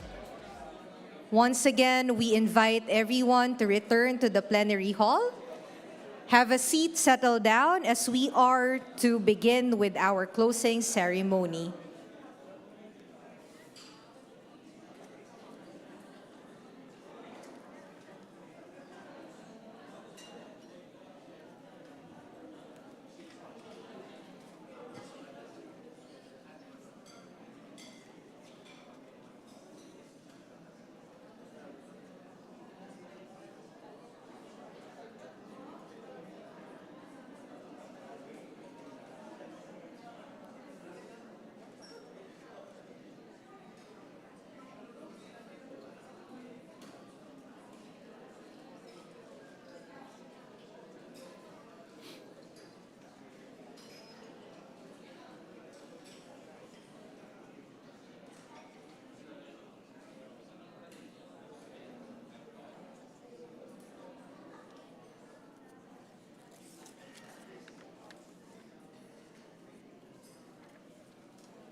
Thank you very much. Once again, we would like to call on our participants to go back to their seats as we are about to start with our closing ceremony.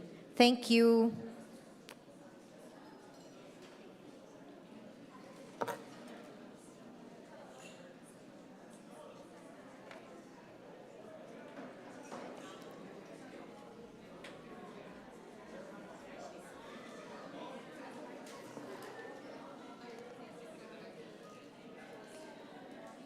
Good afternoon once again, dear participants. Welcome back to our plenary hall. I hope you had a great coffee break, and I noticed some hearty conversation, happy conversations in the table among participants. We were not able to have our networking session last night, but we're happy that I think through our lunch break and coffee breaks, you were able to have a good chat with our co-participants. Thank you. Let us now resume our session. We would like to once again congratulate our paper presenters in each of the concurrent sessions that has just ended. And we would also like to thank the following moderators who have facilitated the discussions: Ms. Mia Borromeo Ebalio and Dr. Andres Peregali. Once again, let's give our presenters and moderators a round of applause. Dear participants, guests on-site and virtually, we have reached the end of our two-day symposium. We celebrate the success of this two-day event through a closing ceremony, which will be led by the Universitate Asia and Oceania Program Coordinator and DLSU Service-Learning Program Team Leader, Mr. Jim Caldea. Jimmy is a service learning specialist at the DLSU COSCA. Within his role, he has been responsible for overseeing courses with a service learning program under the College of Business, School of Economics, and the School of Law. He has worked in different higher education institutions for over 20 years in various capacities, being a service learning specialist, social orientation and community involvement coordinator, Student Affairs and Services Practitioner, National Service and Training Program Director, Campus Minister, and faculty member. He has written and published research papers on service learning and philosophy. I now give the floor to, according to Father Nini of Fujian Catholic University, the big boss of the 4th Uniservitate Global Symposium. Let us give the floor to Mr. Jimmy Caldea. Let's give him a big hand.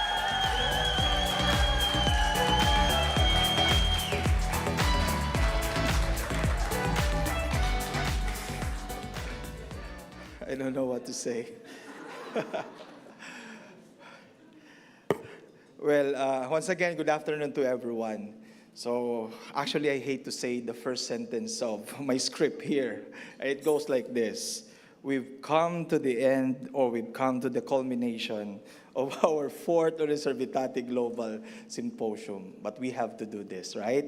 So once again, we've come to the culmination of our fourth Uniservitate Global Symposium. Indeed, a journey of shared knowledge, experiences, and collective commitment to the values of service learning.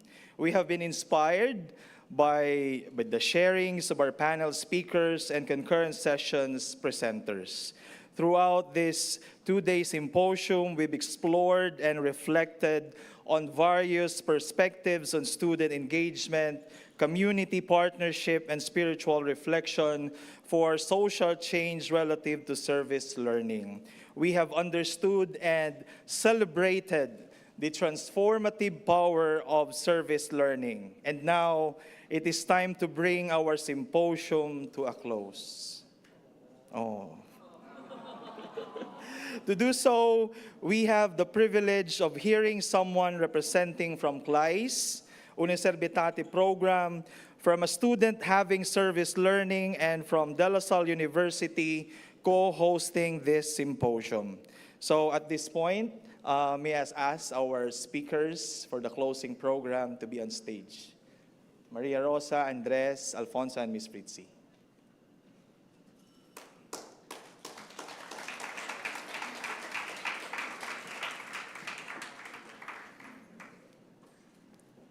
So at this point, may I give the floor to Maria Rosa, Coordinator of Uniservitate Program CLAYSS, for her closing remarks. Maria Rosa.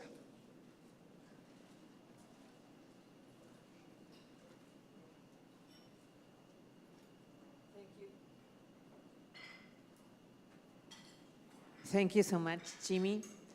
Well, it's also a very difficult moment, you know, because after so many months preparing this moment, it went by too fast. So it's the moment to reflect on how much we have gone through these days, but particularly I want to thank every person of the Salle University team for the wonderful work that they have developed within this week. So yes, they need a big applause again. While I was preparing these pictures, because, you know, it has been many hours of meetings. Let me tell you that every Monday morning, 8 a.m. to Buenos Aires time and 7 p.m. Manila time, we would meet to prepare the symposium. And, you know, it's really challenging. It's time difference. It's a lot of details that had to be prepared, and everything was taken into account by the team with the best spirit, putting really head, hands, and heart in every activity that was planned. So I particularly want to thank again the La Salle team, COSCA team, the technicians that also did their best to make this happen, not only here for all, also that are listening and participating online.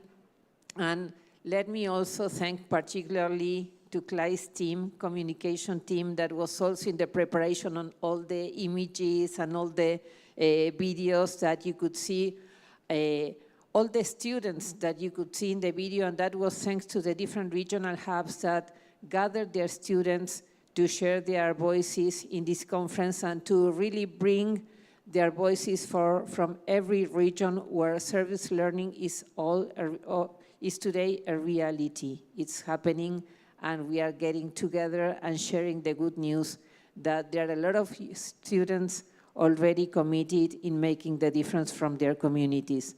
And let me finally thank also a Lamachi team that also helped us with the communication, so you will also be able to see the news about what is happening there in different media.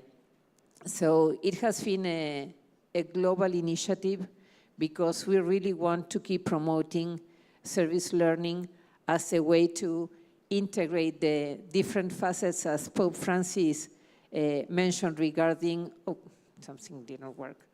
Okay, never mind.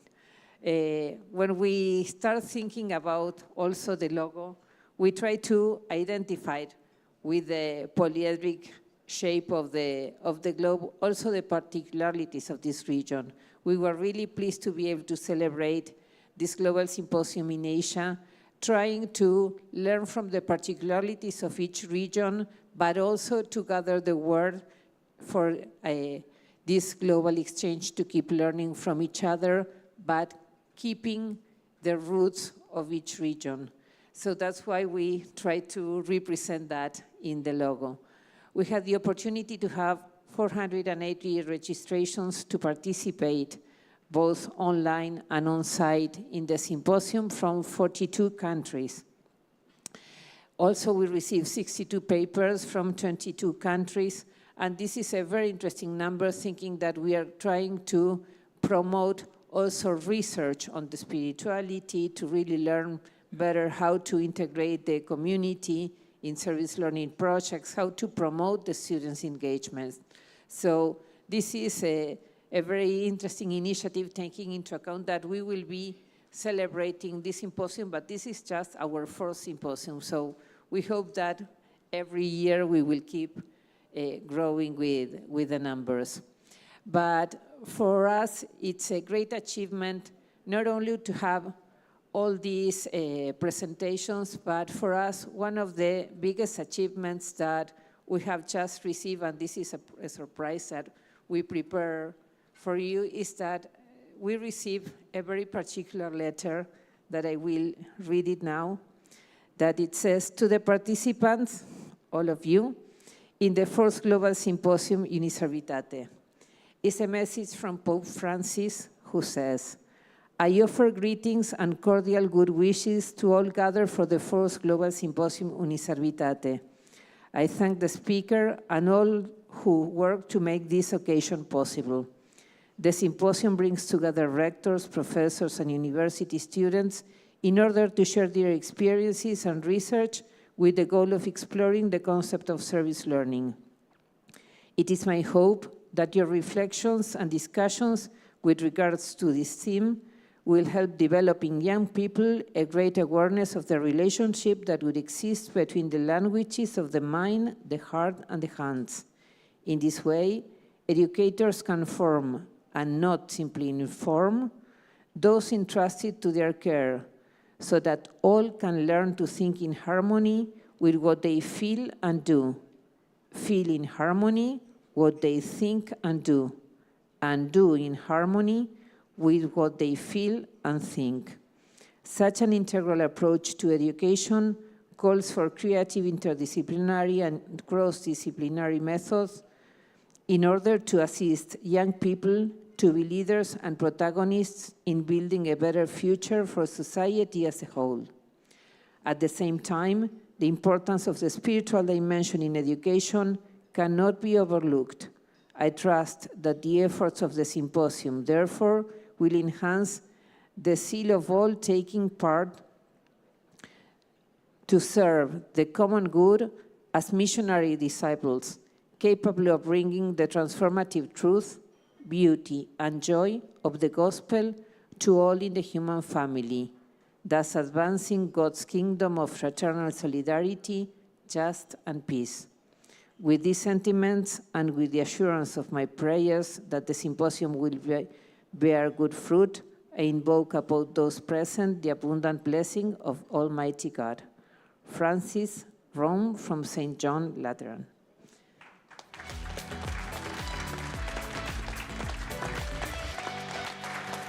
Thank you, Maria.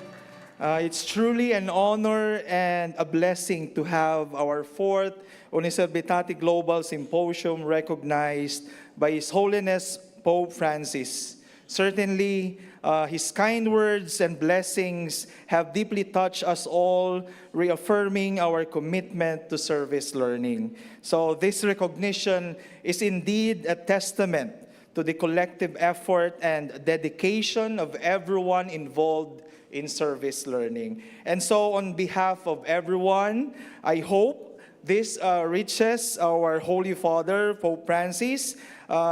It's really an honor to thank you, Holy Father, Pope Francis, for your unwavering faith in us. We are inspired and motivated to continue our work with even more passion and commitment. Thank you very much. Yeah. Also, I wish to thank Maria Rosa. Thank you for being here with us, joining us this symposium in the Philippines. Your presence here, your engagement with the people really made this symposium a success. Also, the same with Andres. Thank you very much. So at this point, we'll now hear the closing remark from Andres.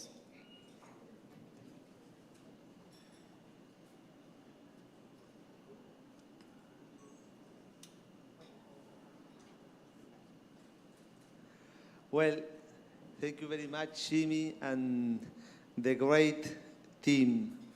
I want to tell you that we are very excited and happy today. Today and here. Today and here. I will read something that I wrote and that I lift up to God to give thanks for this meeting. In this day, we have had a beautiful experience of fraternity at the Salle University and with all those who have come to this beautiful event. We have experienced fraternity. We have lived very intense day, and in this university we have experienced fraternity and hospitality. This is not always the case. This is not always the case. This is not always the case. It is a very important reason to thank God. To paraphrase the New Testament to letter of St. Paul, we can write the best papers, we can teach the best classes, but if we don't have love, we are nothing. We are deeply grateful. We are happy to feel that we are a community of people who seek to do well what needs to be done, who want to do things professionally, seriously, joyfully, and fraternally. Thank you very much. It is a way of being, doing, and being in the world. Thank you very much, de Salle University.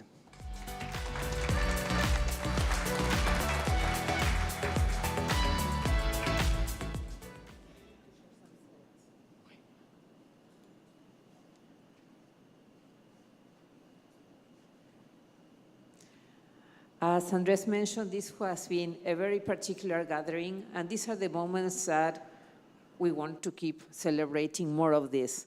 So we just want to announce other activities that we will be organizing from Uniservitate.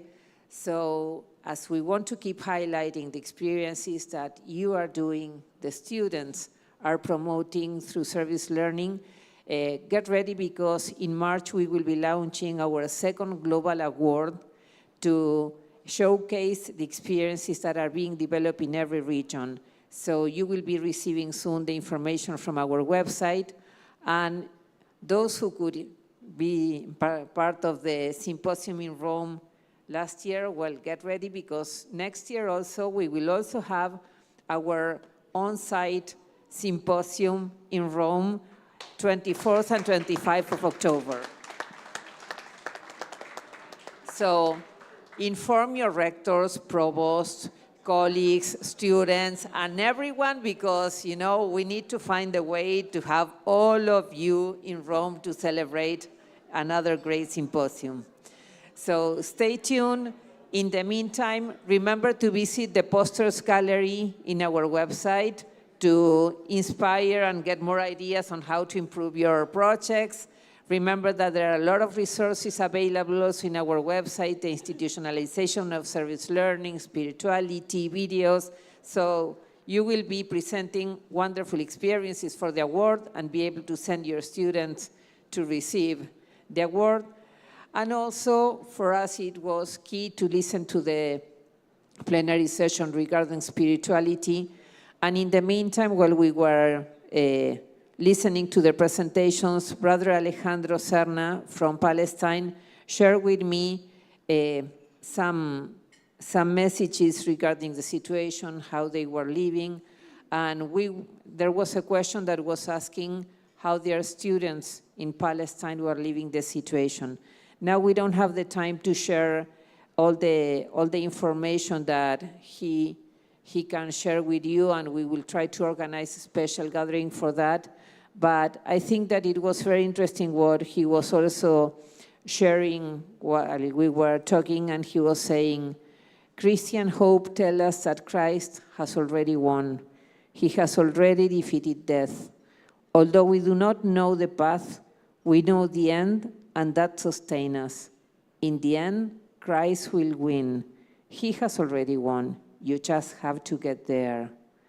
And I think that today it was clear that one of the best ways to get there is through the prayer.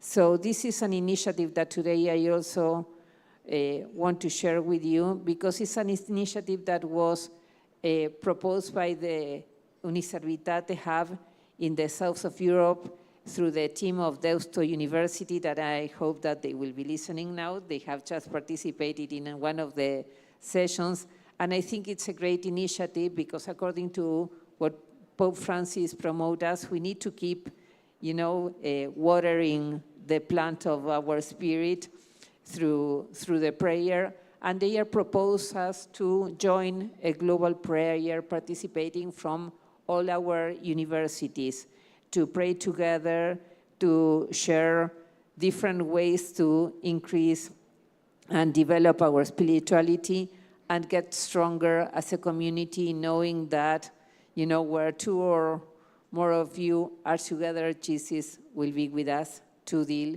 with what we have to deal in many situations and to help us strengthen in a way to build a fraternal world. So if you are interested in participate through your university, you can just complete a form that you can find online. We will share us also in our website. And also we will be contacting you if you are interested in become part of the Uniservitate community. We will be sending by December an invitation to all the universities if they want also to join the Uniservitate community, to be a member of Uniservitate, to be able to participate in activities like this and to keep you updated about everything we are organizing from the program. So for my side, I just want to remind what we have learned from the Lasallian community, to live Jesus in our hearts forever.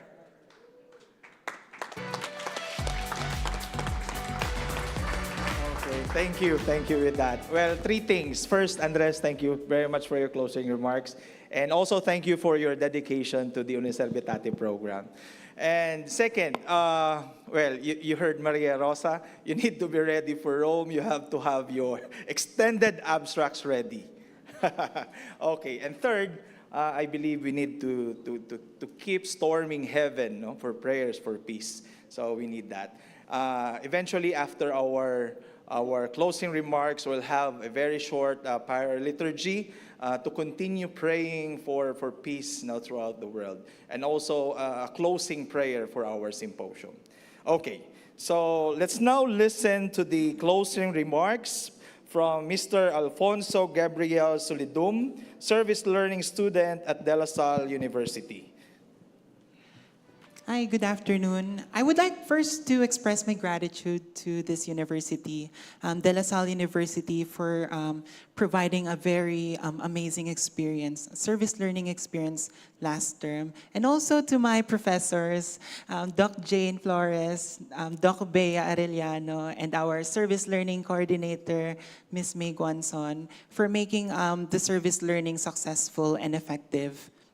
Okay, to start my speech, I would like to give a saying from a not-so-famous person, and that's Albert Einstein. He's not so famous, right? Okay, so he said that the only source of knowledge is experience. So does that mean experience is the best teacher? We will see about that. My own depiction of experience is simple.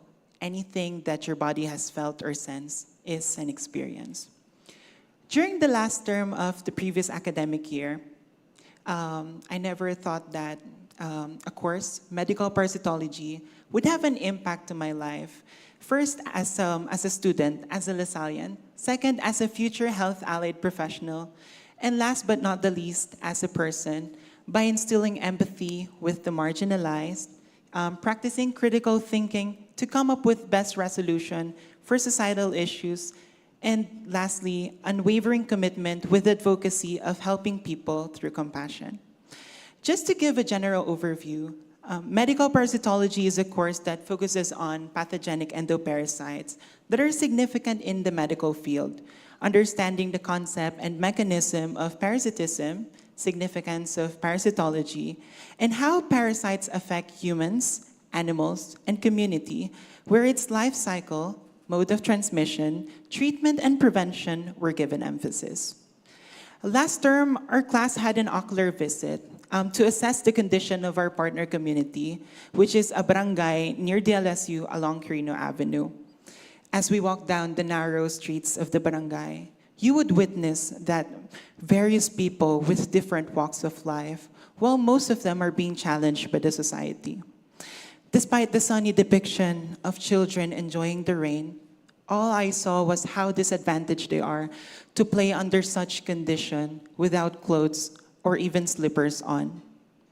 Moreover, we had a discussion with the community officials about our project, specifically on stool testing and health promotion seminar. With our limited capabilities as a student, we can only do as much as educating them what we have learned from the lectures. And as our class had concluded, we chose to have the school-aged children, ages 5 to 17, as our beneficiary for our project. For this group is highly vulnerable. Aside from the fact that these children are known to have poor grooming habits, this age group is much more likely to have the infection if basic needs, such as hygiene products, are not met. And to address parasitic infection among school-aged children, there is a national deworming program done twice a year in collaboration with Department of Health and Department of Education. During the pandemic, where the face-to-face classes had been suspended for 2.5 years, this deworming program was also suspended.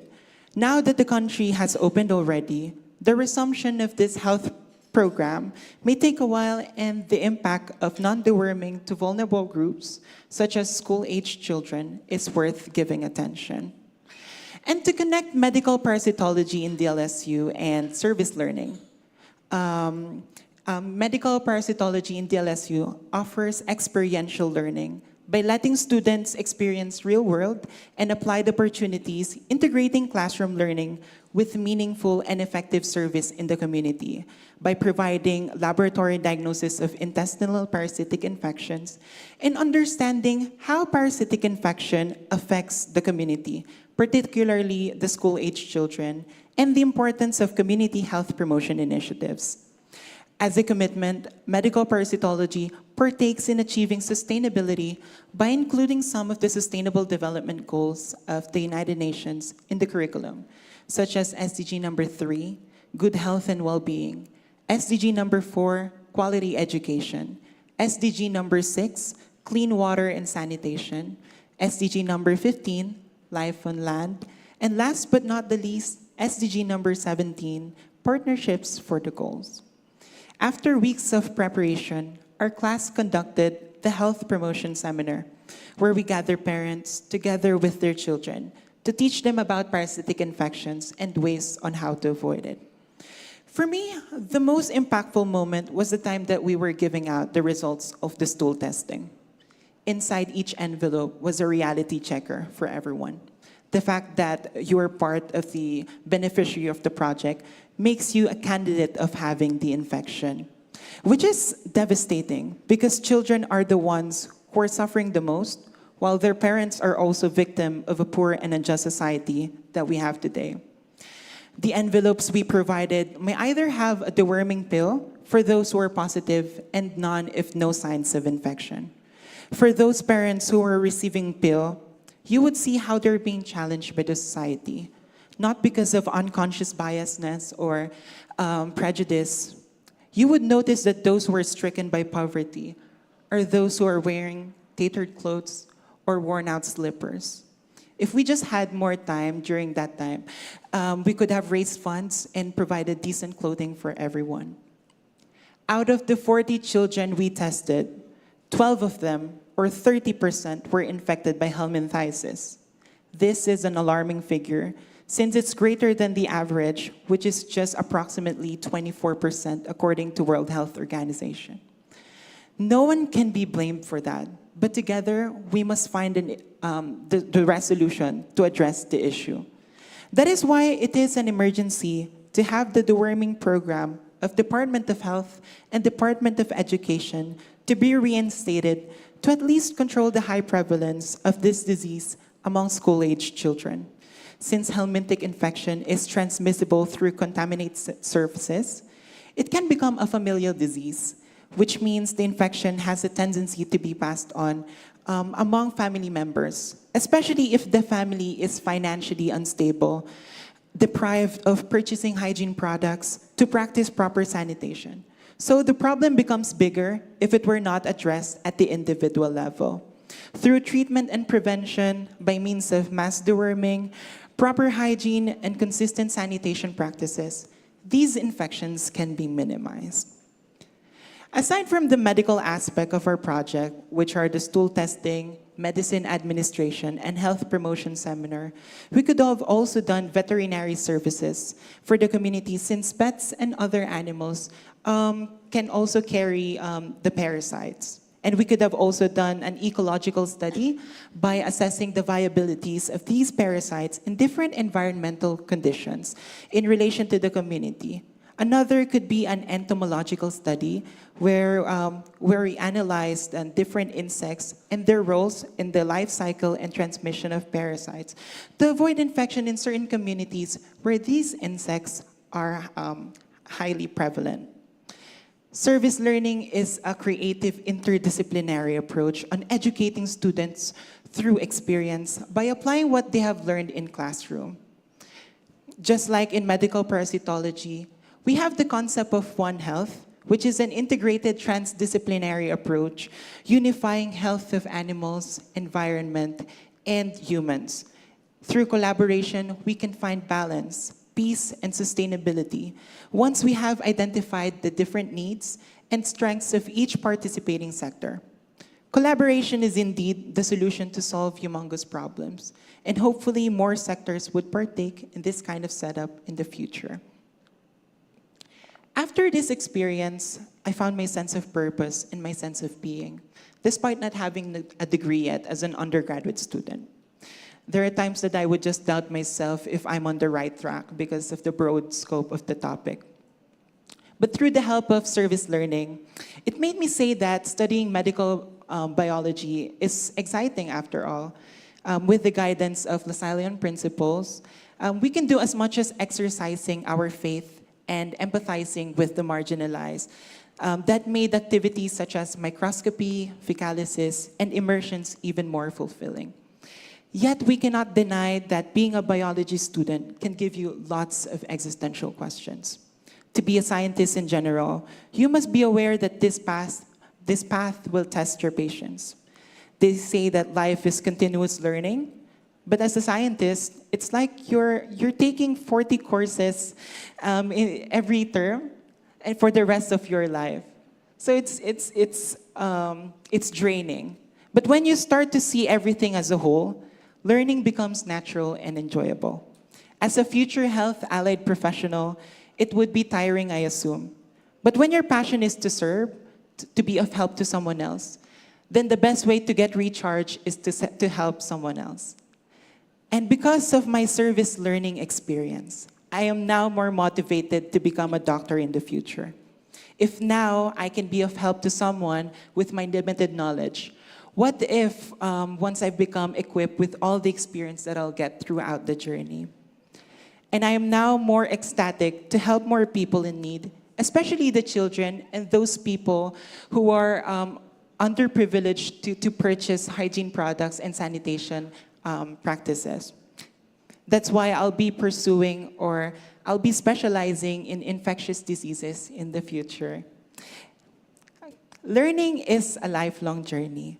And hopefully every student would have the same opportunity that I had with De La Salle University, studying medical parasitology through service learning. And to end this part, learning is a choice. The knowledge that you'll get from experience depends on how you will interpret. So always remember to observe, analyze, respond, and reflect. Thank you. Gab, I have to say this, Gab.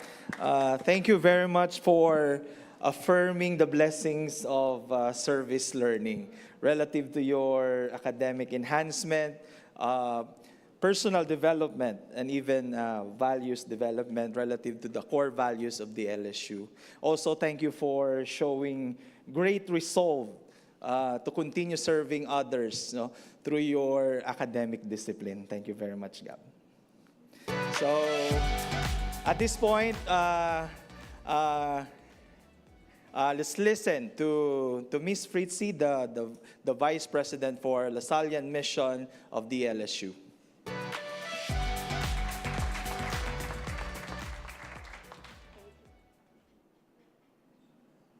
Hello. Yeah. Thank you very much, Jimmy, our big boss. So, good afternoon, everyone. Let me begin my closing remarks with a few statements or phrases that stayed with me in the past 2 days and will definitely remain in me for the rest of my career as an educator. First, real, verifiable solidarity, working with the community, not only for it. Reflection is like the guiding light. Remember why you started. What are you doing for justice? The power of unlearning together. Let us remember a paradigm-shifting awareness. Abiding in the holy. And lastly, be attentive to the world and care.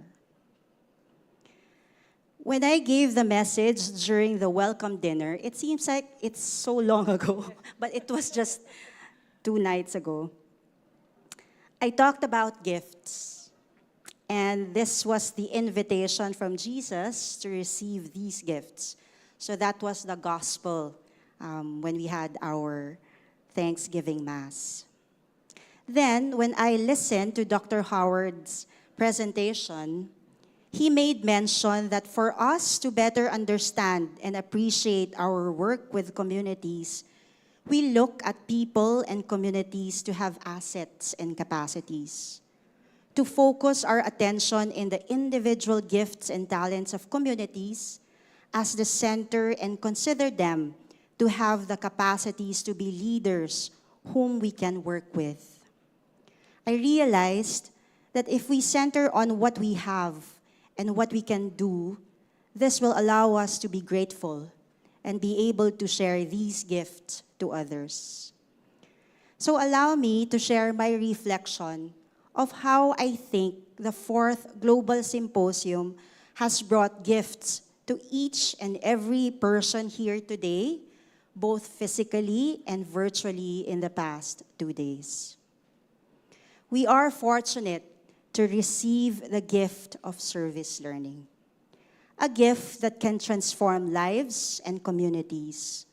For us educators, it is a tool, an approach, a strategy to effectively teach the right competencies, theories, hard and soft skills to all the students whom we accompany.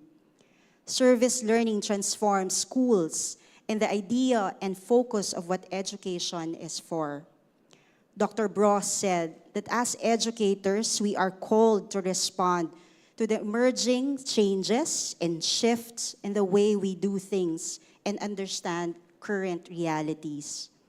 Service learning transforms communities and individuals, and through the institutionalization of service learning, hopefully, as Pope Francis said, we will be able to change education and to dream, and as we dream, to change the world for the better.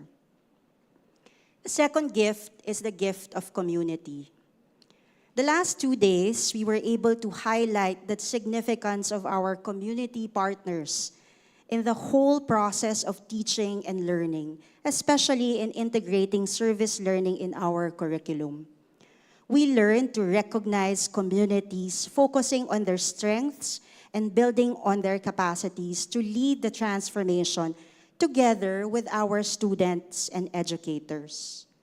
The power of unlearning together allows us to discover different perspectives and encounters that may disturb us and present different realities, but definitely will make our work as educators transformational and purposeful. Next, we received the gift of transformative spirituality, of faith, and of reflection. Spiritual reflection is at the very core of our service learning process in our respective institutions. This afternoon, this has been affirmed by the fact that strengthening the capacity of our students to reflect and make meaning of their education through service learning will lead them to be transformed to be agents of social change. And we heard that from the story of Gab. As one of the students said, the encounter with young children with disabilities taught me to care and love unconditionally. Service learning with spiritual reflection will nurture the gift of empathy, of compassion, and unconditional love. The ability of our students to connect what they have learned and process it using the view of social realities and needs of humanity will make them value their education and find their purpose and vocation.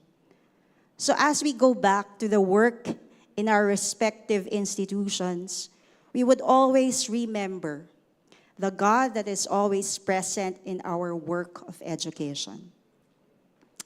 Finally, we all received the gift of Uniservitate, the mission and its people. The Uniservitate has created a community of educators, of formators, of young people who are change agents, and of community partners, and a network of educational institutions on working towards transformation. We started our program with the song and the prayer, if you recall, that was just yesterday morning, of Saint Francis of Assisi, the prayer of peace. For me, Uniservitate is an instrument of peace. The program recognizes that some of our member institutions are unfortunate to suffer the consequences of war, that our education is undergoing a major shift, that values may be redefined, but despite all these, the program further inspires and perseveres because of the belief that the program, through your mission of integrating service learning through institutionalization in education, will serve as the guiding light that will bring peace, hope, and healing. So we bring all these gifts with us as we go back to our respective schools and institutions, keeping in mind the community, the friendships formed, and the stories we have heard, so our work of integrating and institutionalizing service learning will bring greater impact to the lives of our students and of our partner communities. Because of these gifts, it's just paramount that we will feel eternally grateful, humbled, and blessed. So please, I will ask for your indulgence and allow me to thank the significant people that made the 4th Global Symposium possible. Sorry, this will be a quite a long list. We thank our panelists, our presenters in our concurrent sessions, our moderators, and all those who sent their scholarly papers.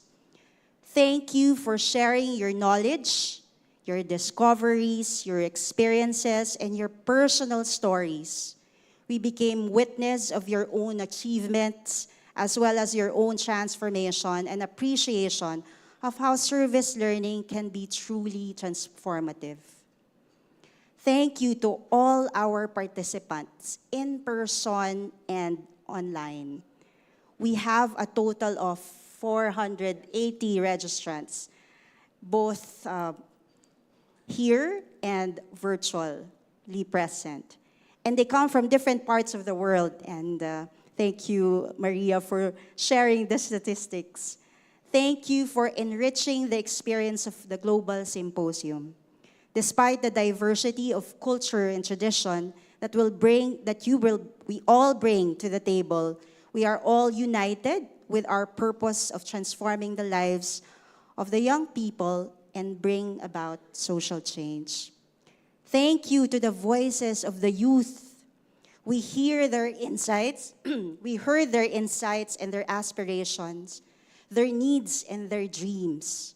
Thank you for listening to the voice of young people, which is central to our panel conversations and affirms the work that we do in our respective institutions. Thank you to the staff and the tech crew. I believe that as we harness the gifts of technology because of the pandemic, we cannot just rely on these technology without the people who will have the creativity, the innovation, and the workmanship that will make these events extra meaningful for everyone. Thank you too for playing those dance music last night. We discovered the hidden talents of our friends from the different regions. Maraming salamat, AVSU and Push Media.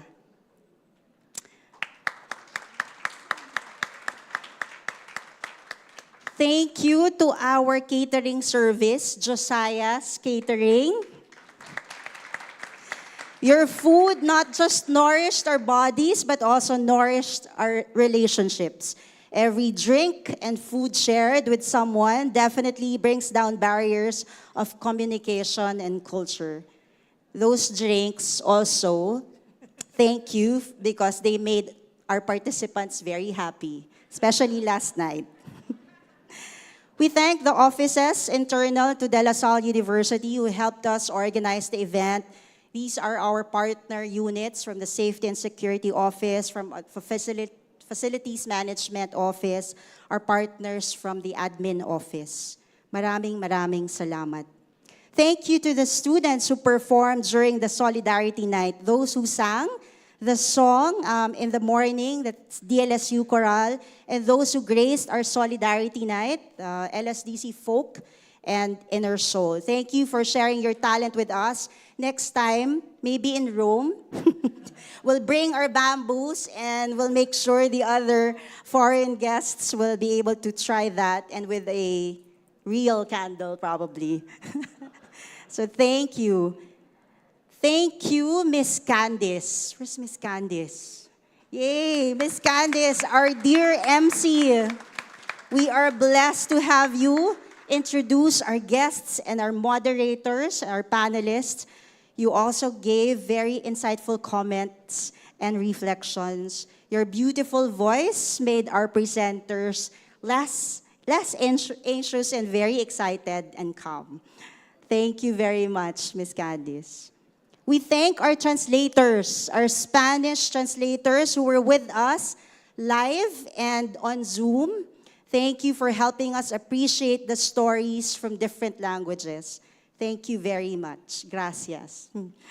Just the one Spanish word I know. Now, I believe our hosting experience will be very challenging without these people. Thank you, Maria, Andres, Seba, Kande, and Mila. And please extend our gratitude to Maria Nieves and the whole CLAYSS team. On behalf of Brother Bernie, we thank you for making DLSU the regional hub of Asia and Oceania. And together with ACU, Fujian, Asam Don Bosco, and Benilde, we hope to share the gift of Uniservitate, its mission and people and dream. We thank you for making DLSU the host of the 4th Global Symposium. We are honored and deeply humbled. We are grateful for the trust, for being patient with us. I cannot say that we will miss the Monday evening, 7 p.m. in Manila and morning, 8 a.m. in Argentina meetings. But definitely, I can say that we have learned a lot from the experience. The several months of preparation challenged our creativity, innovation, patience, and decision-making skills.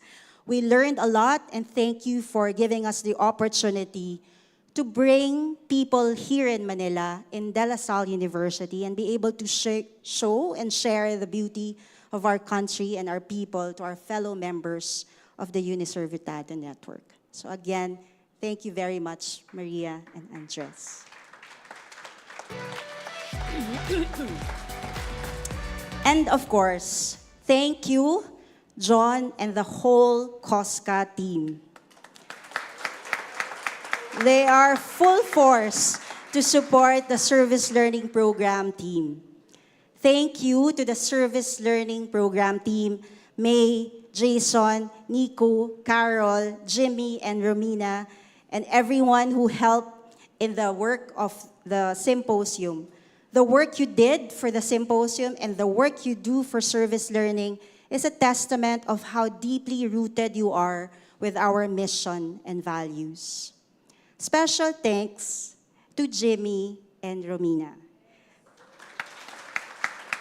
To Jimmy, who has been not just the organizer, the project manager, project head, but also served as a moderator, also a presenter this afternoon, so all around. I will call Jimmy and Romina the dynamic duo of the Global Symposium. I am amazed how you, together with the CLAYSS team, carry the whole process of the symposium. Your attention to details is very admirable, and your commitment and dedication to the work that you do. Thank you, Romina. I'm thankful that God has brought you to DLSU. Thank you for your commitment to do excellent work with grace and humility. And lastly, we thank God, our source of goodness and light, who has invited us to be workers in His vineyard, who has invited us to dine with Him, and the work of service learning allowed us to dine with the last, the lost, and the least. We thank God for giving us this ministry of education, the ministry of being able to teach, transform the lives of our young people. Let our vocation as formators and our hope and dream to form our students allow us to appreciate the gifts of the Holy Spirit, to say that more than anything, the work is done by I, yet not I, but Christ in me. So thank you very much. Live Jesus in our hearts.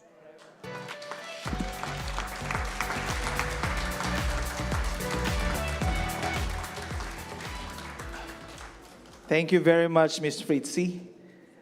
Ms. Fritzi, thank you. Not only for giving us your closing remark, but actually thank you very much also for leading us actually for organizing this 4th Uniservitate Global Symposium. Actually, Ms. Fritz is the one leading all of us. Miss, thank you very much. We want to recognize also your participation and your share in preparing all these things. Okay. So everything has to begin with God, and everything has to end with God. So at this part, we'll have our closing prayer, thanking God for the success of our symposium. So I'd like to call in our service learning program team leader, Nico Vicente.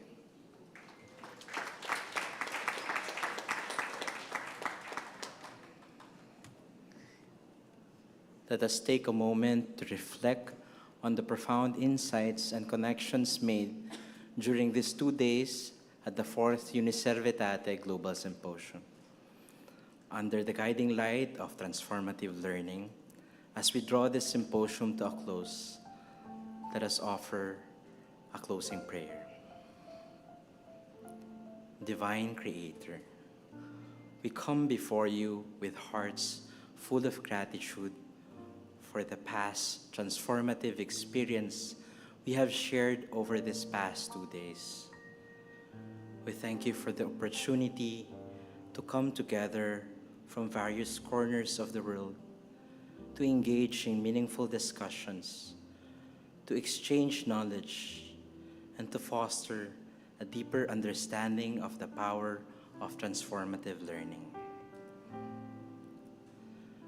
We ask for your blessings upon all those who have contributed their wisdom, expertise, and time to make this symposium a resounding success. May their efforts continue to bear fruit in the lives of those touched by the ideas and innovations that have been shared. As we leave this gathering, may we carry with us the inspiration to be agents of positive change in our communities and in the broader global context. Grant us the courage to embrace transformation, to challenge existing paradigms, and to continuously seek knowledge that brings about meaningful progress in our societies. Guide us in our respective journeys as we strive to apply the lessons learned here for the betterment of education, the empowerment of individuals, and the advancement of society as a whole. May the spirit of unity and collaboration that we have experienced continue, fostering deeper connections and partnerships that transcend geographical and cultural boundaries. We ask for your blessings upon each participant, their families, their institutions, that they may be fortified with the strength and resilience needed to continue their work with passion and dedication. As we depart from this symposium, may we carry its teachings in our hearts and minds, and may they serve as beacons of light, guiding us towards a future filled with hope, understanding, and transformation. In the spirit of unity and understanding fostered by this symposium, let us now take a moment to envision a world where peace reigns supreme. Let us envision a world where compassion, empathy, and respect are the guiding principles in all our interactions, both personal and global. May this vision of peace inspire us to work tirelessly towards creating a more harmonious and equitable world for all. Now may I invite everyone to take a piece of paper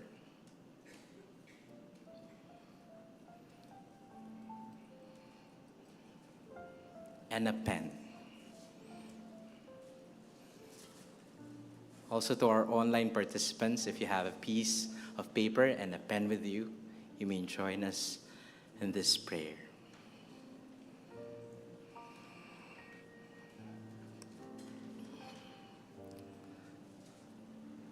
Now what we want you to do is write peace, unity, and understanding in your native languages or dialects.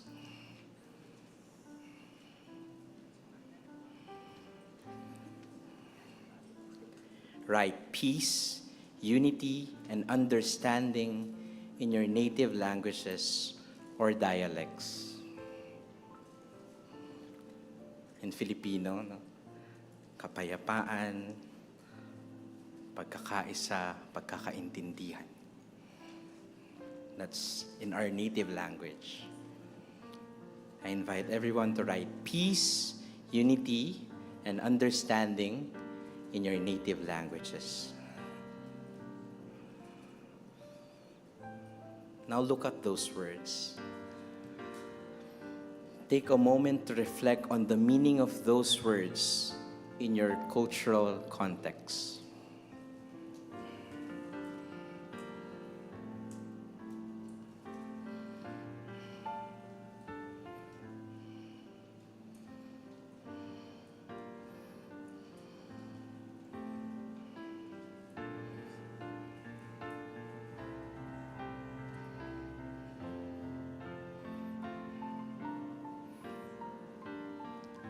Now you may fold it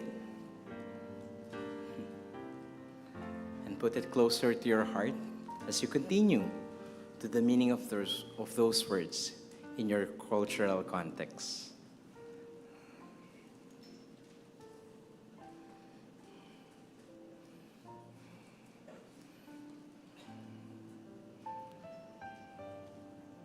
Now let us close our eyes. Stand up. Please stand up. And let us raise the piece of paper written peace, unity, and understanding.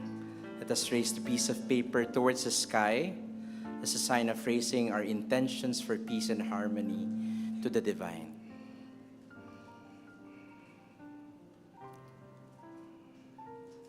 Eternal source of peace, we humbly come before you, recognizing the complexities and challenges that often shroud our world in conflict and discord. We ask for your guidance and wisdom as we strive to build bridges of understanding and empathy, transcending differences and fostering a culture of peace and unity. Grant us the strength to confront injustices and inequalities that plague our societies, and the wisdom to seek peaceful resolutions to conflicts both great and small. May our hearts be filled with compassion, enabling us to extend a helping hand to those in need and to stand in solidarity with those who seek peace and justice. Bless our leaders with the wisdom to govern with fairness and integrity, and inspire them to lead with a commitment to diplomacy and collaboration. May they work tirelessly towards building a world where all people can live in harmony and mutual respect, irrespective of race, religion, or nationality. Instill in each of us a sense of responsibility to be ambassadors of peace in our communities and beyond. May our words and actions reflect the values of tolerance, understanding, and love, serving as beacons of hope for a brighter and more peaceful future. As we conclude this symposium, may the connections we have forged and the knowledge we have gained serve as catalysts for peace-building efforts worldwide. May the seeds of peace sown here blossom into a garden of understanding and unity, touching every corner of the earth. In your name, we pray for peace to prevail now and for generations to come. Amen.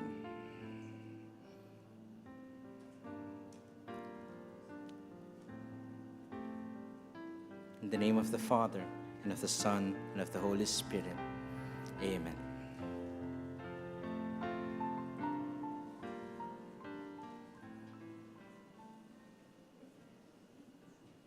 You may all now be seated. We thank Sir Jimmy and our dear speakers, Sir Nico. That marks the end of our two-day symposium.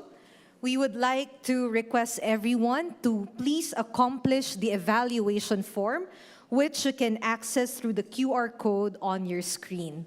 The QR code is also available online for our online participants. Once again, we would like to request everyone to accomplish the evaluation form, which you can access through the QR code on your screen. I believe we also have our ushers who are holding a copy of the QR code. If there's none, I hope that we can access it from the one projected on the screen. Your feedback, comments, and suggestions will be greatly appreciated. Once again, we would like to request everyone to accomplish the evaluation form that you can access through the QR code. Later, by the end of our closing ceremony, on-site participants may receive their printed copy of their certificates at the registration table at the back. For those joining us virtually, we will be sending you a copy of your e-certificates. Once again, we would like to invite everyone to accomplish our evaluation form. Perhaps we can give our participants some minutes to finish their evaluation form. While everyone is accomplishing, I think I can already provide my closing spiel. So everyone, once again, congratulations to all our participants, speakers on-site and virtual from different parts of the world. I salute everyone's passion and commitment to the work that you do in the service learning. I would like to echo the description used by Dr. Mercy a while ago in her presentation. I am blessed, personally blessed, to witness the river of life that flows within each and every one of you. The river of kindness, generosity, of hope, of energy, of passion, and of commitment in the things that you do. And I can sense that energy to do more and to do better for the true and holistic transformation of the students, faculty, members of our school and organization, and the communities we partner with for authentic, sustainable social change. We appreciate our attention to the evaluation form. Thank you very much. We'll give more time. I think the evaluation form is quite lengthy. All right. We'll wait for everyone to finish their evaluation form.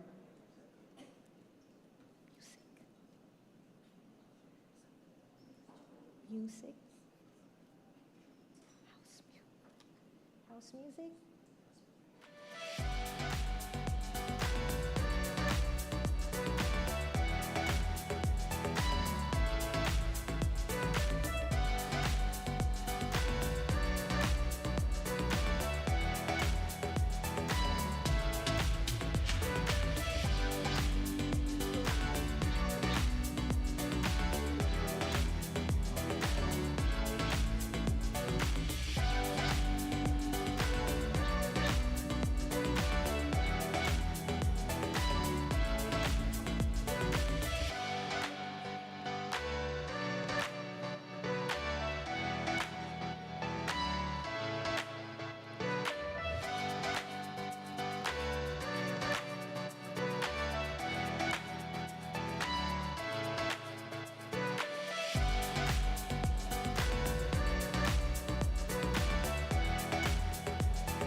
Okay, so there is an instruction regarding the evaluation form. For those who have selected the English evaluation form, it will first give you the Spanish questions, the English questions, and then it will proceed to the Spanish ones. So you are instructed to just select the lowest items on the Spanish pages and questions until the end of the evaluation. That's for the English ones. So once again, for the English evaluation form, there will be pages for the English questions, and it will continue in the Spanish ones. So for the Spanish pages, you just select any item from the list until you finish the form. All right?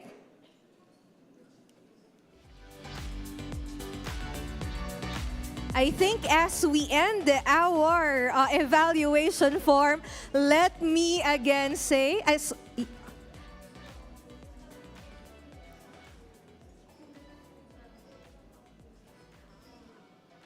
for the Spanish pages, the recommendation or the instruction is to select any of the options.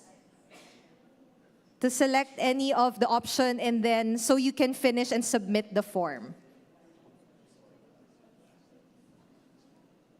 Maybe our ushers can assist some of our participants with their concerns regarding the English evaluation form.